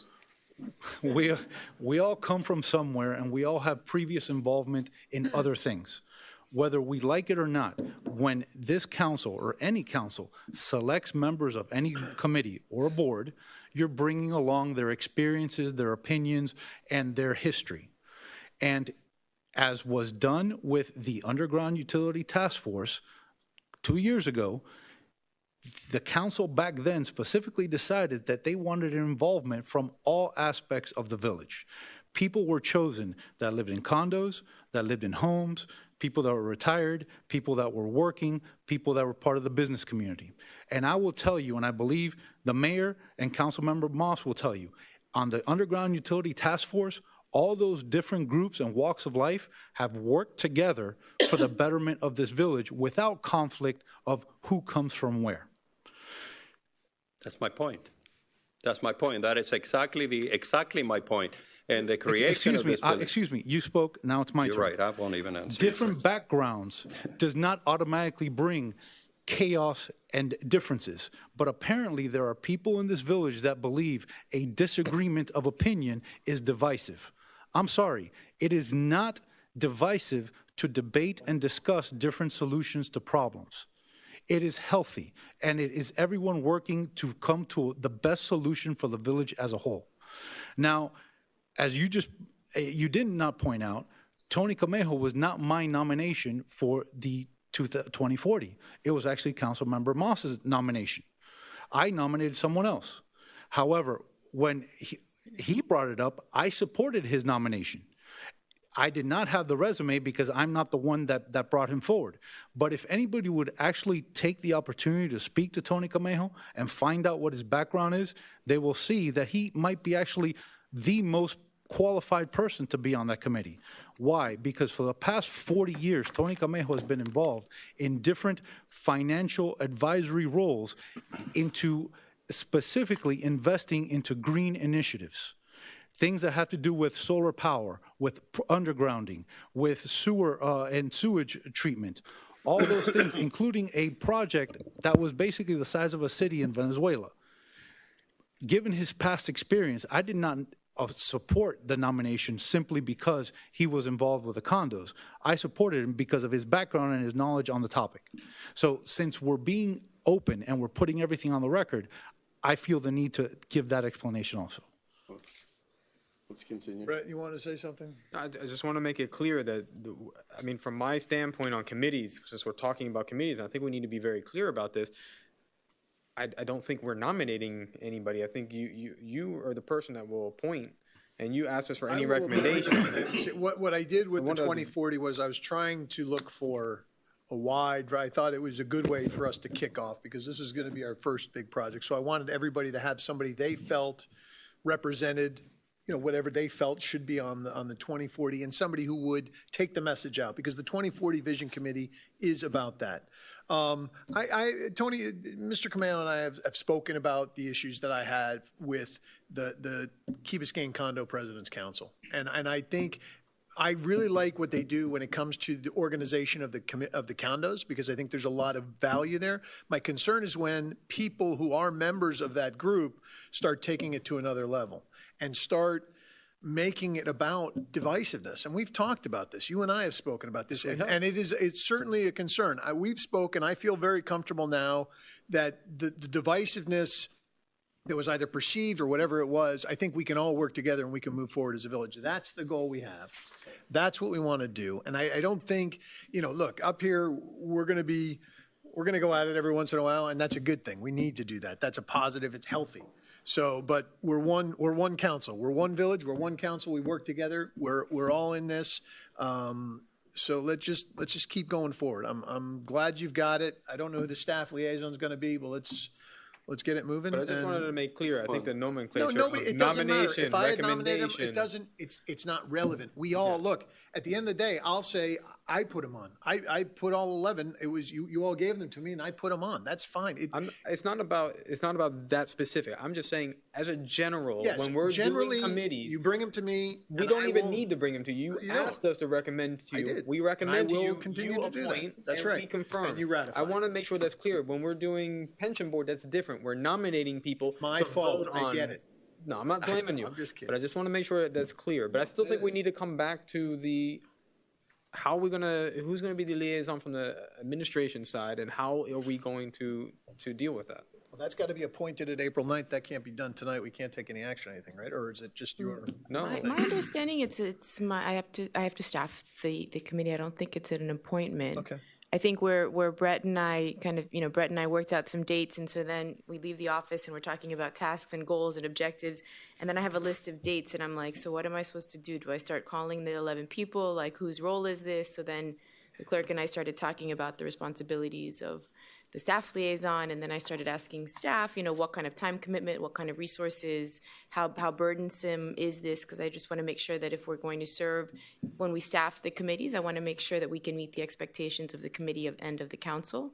So that was the discussion. So I think at this point, I need to assign a staff liaison, and then we'll get some dates and start circulating them with the members. Great. One of the things that I was hoping to have this meeting is that I started analyzing the situation. One of the things that I thought, as we're driving for efficiency, is that a lot of times unintentionally committees, but I think we made a lot of progress today by sunsetting some, that it creates a lot of burden on staff sometimes, and we sometimes just sort of say, staff it, and it sounds great, staff it. Well, it's, and so now we have more and more important things like your committee that would require, but that's why it was so helpful that we were able to wisely eliminate some, sunset some, because every time we say staff it, they have a job description, and we're not like a lot of people here, so it's, but let me tell you, I've only dealt with her and Todd, and they're great, and so be patient, and you'll be staffed. Just to sort of dovetail off that, I think with us taking on this role of reporting back more regularly, I think it's also a good thing for us as council liaisons to work to make sure that the committees themselves are doing the work that they see that needs to be done, that it isn't them delegating work to staff. Oh, no, they can only come to us. Yeah, that we have wonderful staff who are always happy to step up and say like, oh, I could do that. And I see Anna does it all the time for the Education Advisory Board. But in truth, if you're there to serve, you're there to serve. And if that means writing something, you write it. So just a thing for us to keep in mind, to remind the chairs when they need to get their own members doing things. And then I had one other thing. To Ignacio's point earlier about people having had concerns about the undergrounding utilities task force, this 2040 is so big and so important that I think it's important for me and all of us to take Ignacio's point that they had all of these meetings and the council members didn't come. That we cannot, if we're doing lessons learned, we need to try to go to some of them. I mean, the reason we have the committee is so that we're not doing all of that same work, but that it is our responsibility to be in touch with what's happening so that we don't find that all of a sudden they've done something we didn't want or whatever, but you were never there to know. Well, and to go back to each one of these we talked about, and we didn't do this with 2040, which is what is the role of this? Is it more to update 2020 or is it to start from scratch? What are we asking this committee to do? And we should all agree to that. Do you want me to bring that to the next meeting Yeah, and we bring that to the discuss Well, it? and So we if maybe, clarify it? if we could have the clerk just send around where in the meetings the previous council talked about that, because in 2 different meetings, we had pretty lengthy discussions about the vision that the previous council had for 2040, and it would be helpful for our new members certainly to see that and to know, and of course, if we decide that we think it should be something different, that's fine too. But rather than starting completely over, it would be nice, I would appreciate the refresher as well. All right, well, thank you all for coming. Thank you all for listening, and this is adjourned.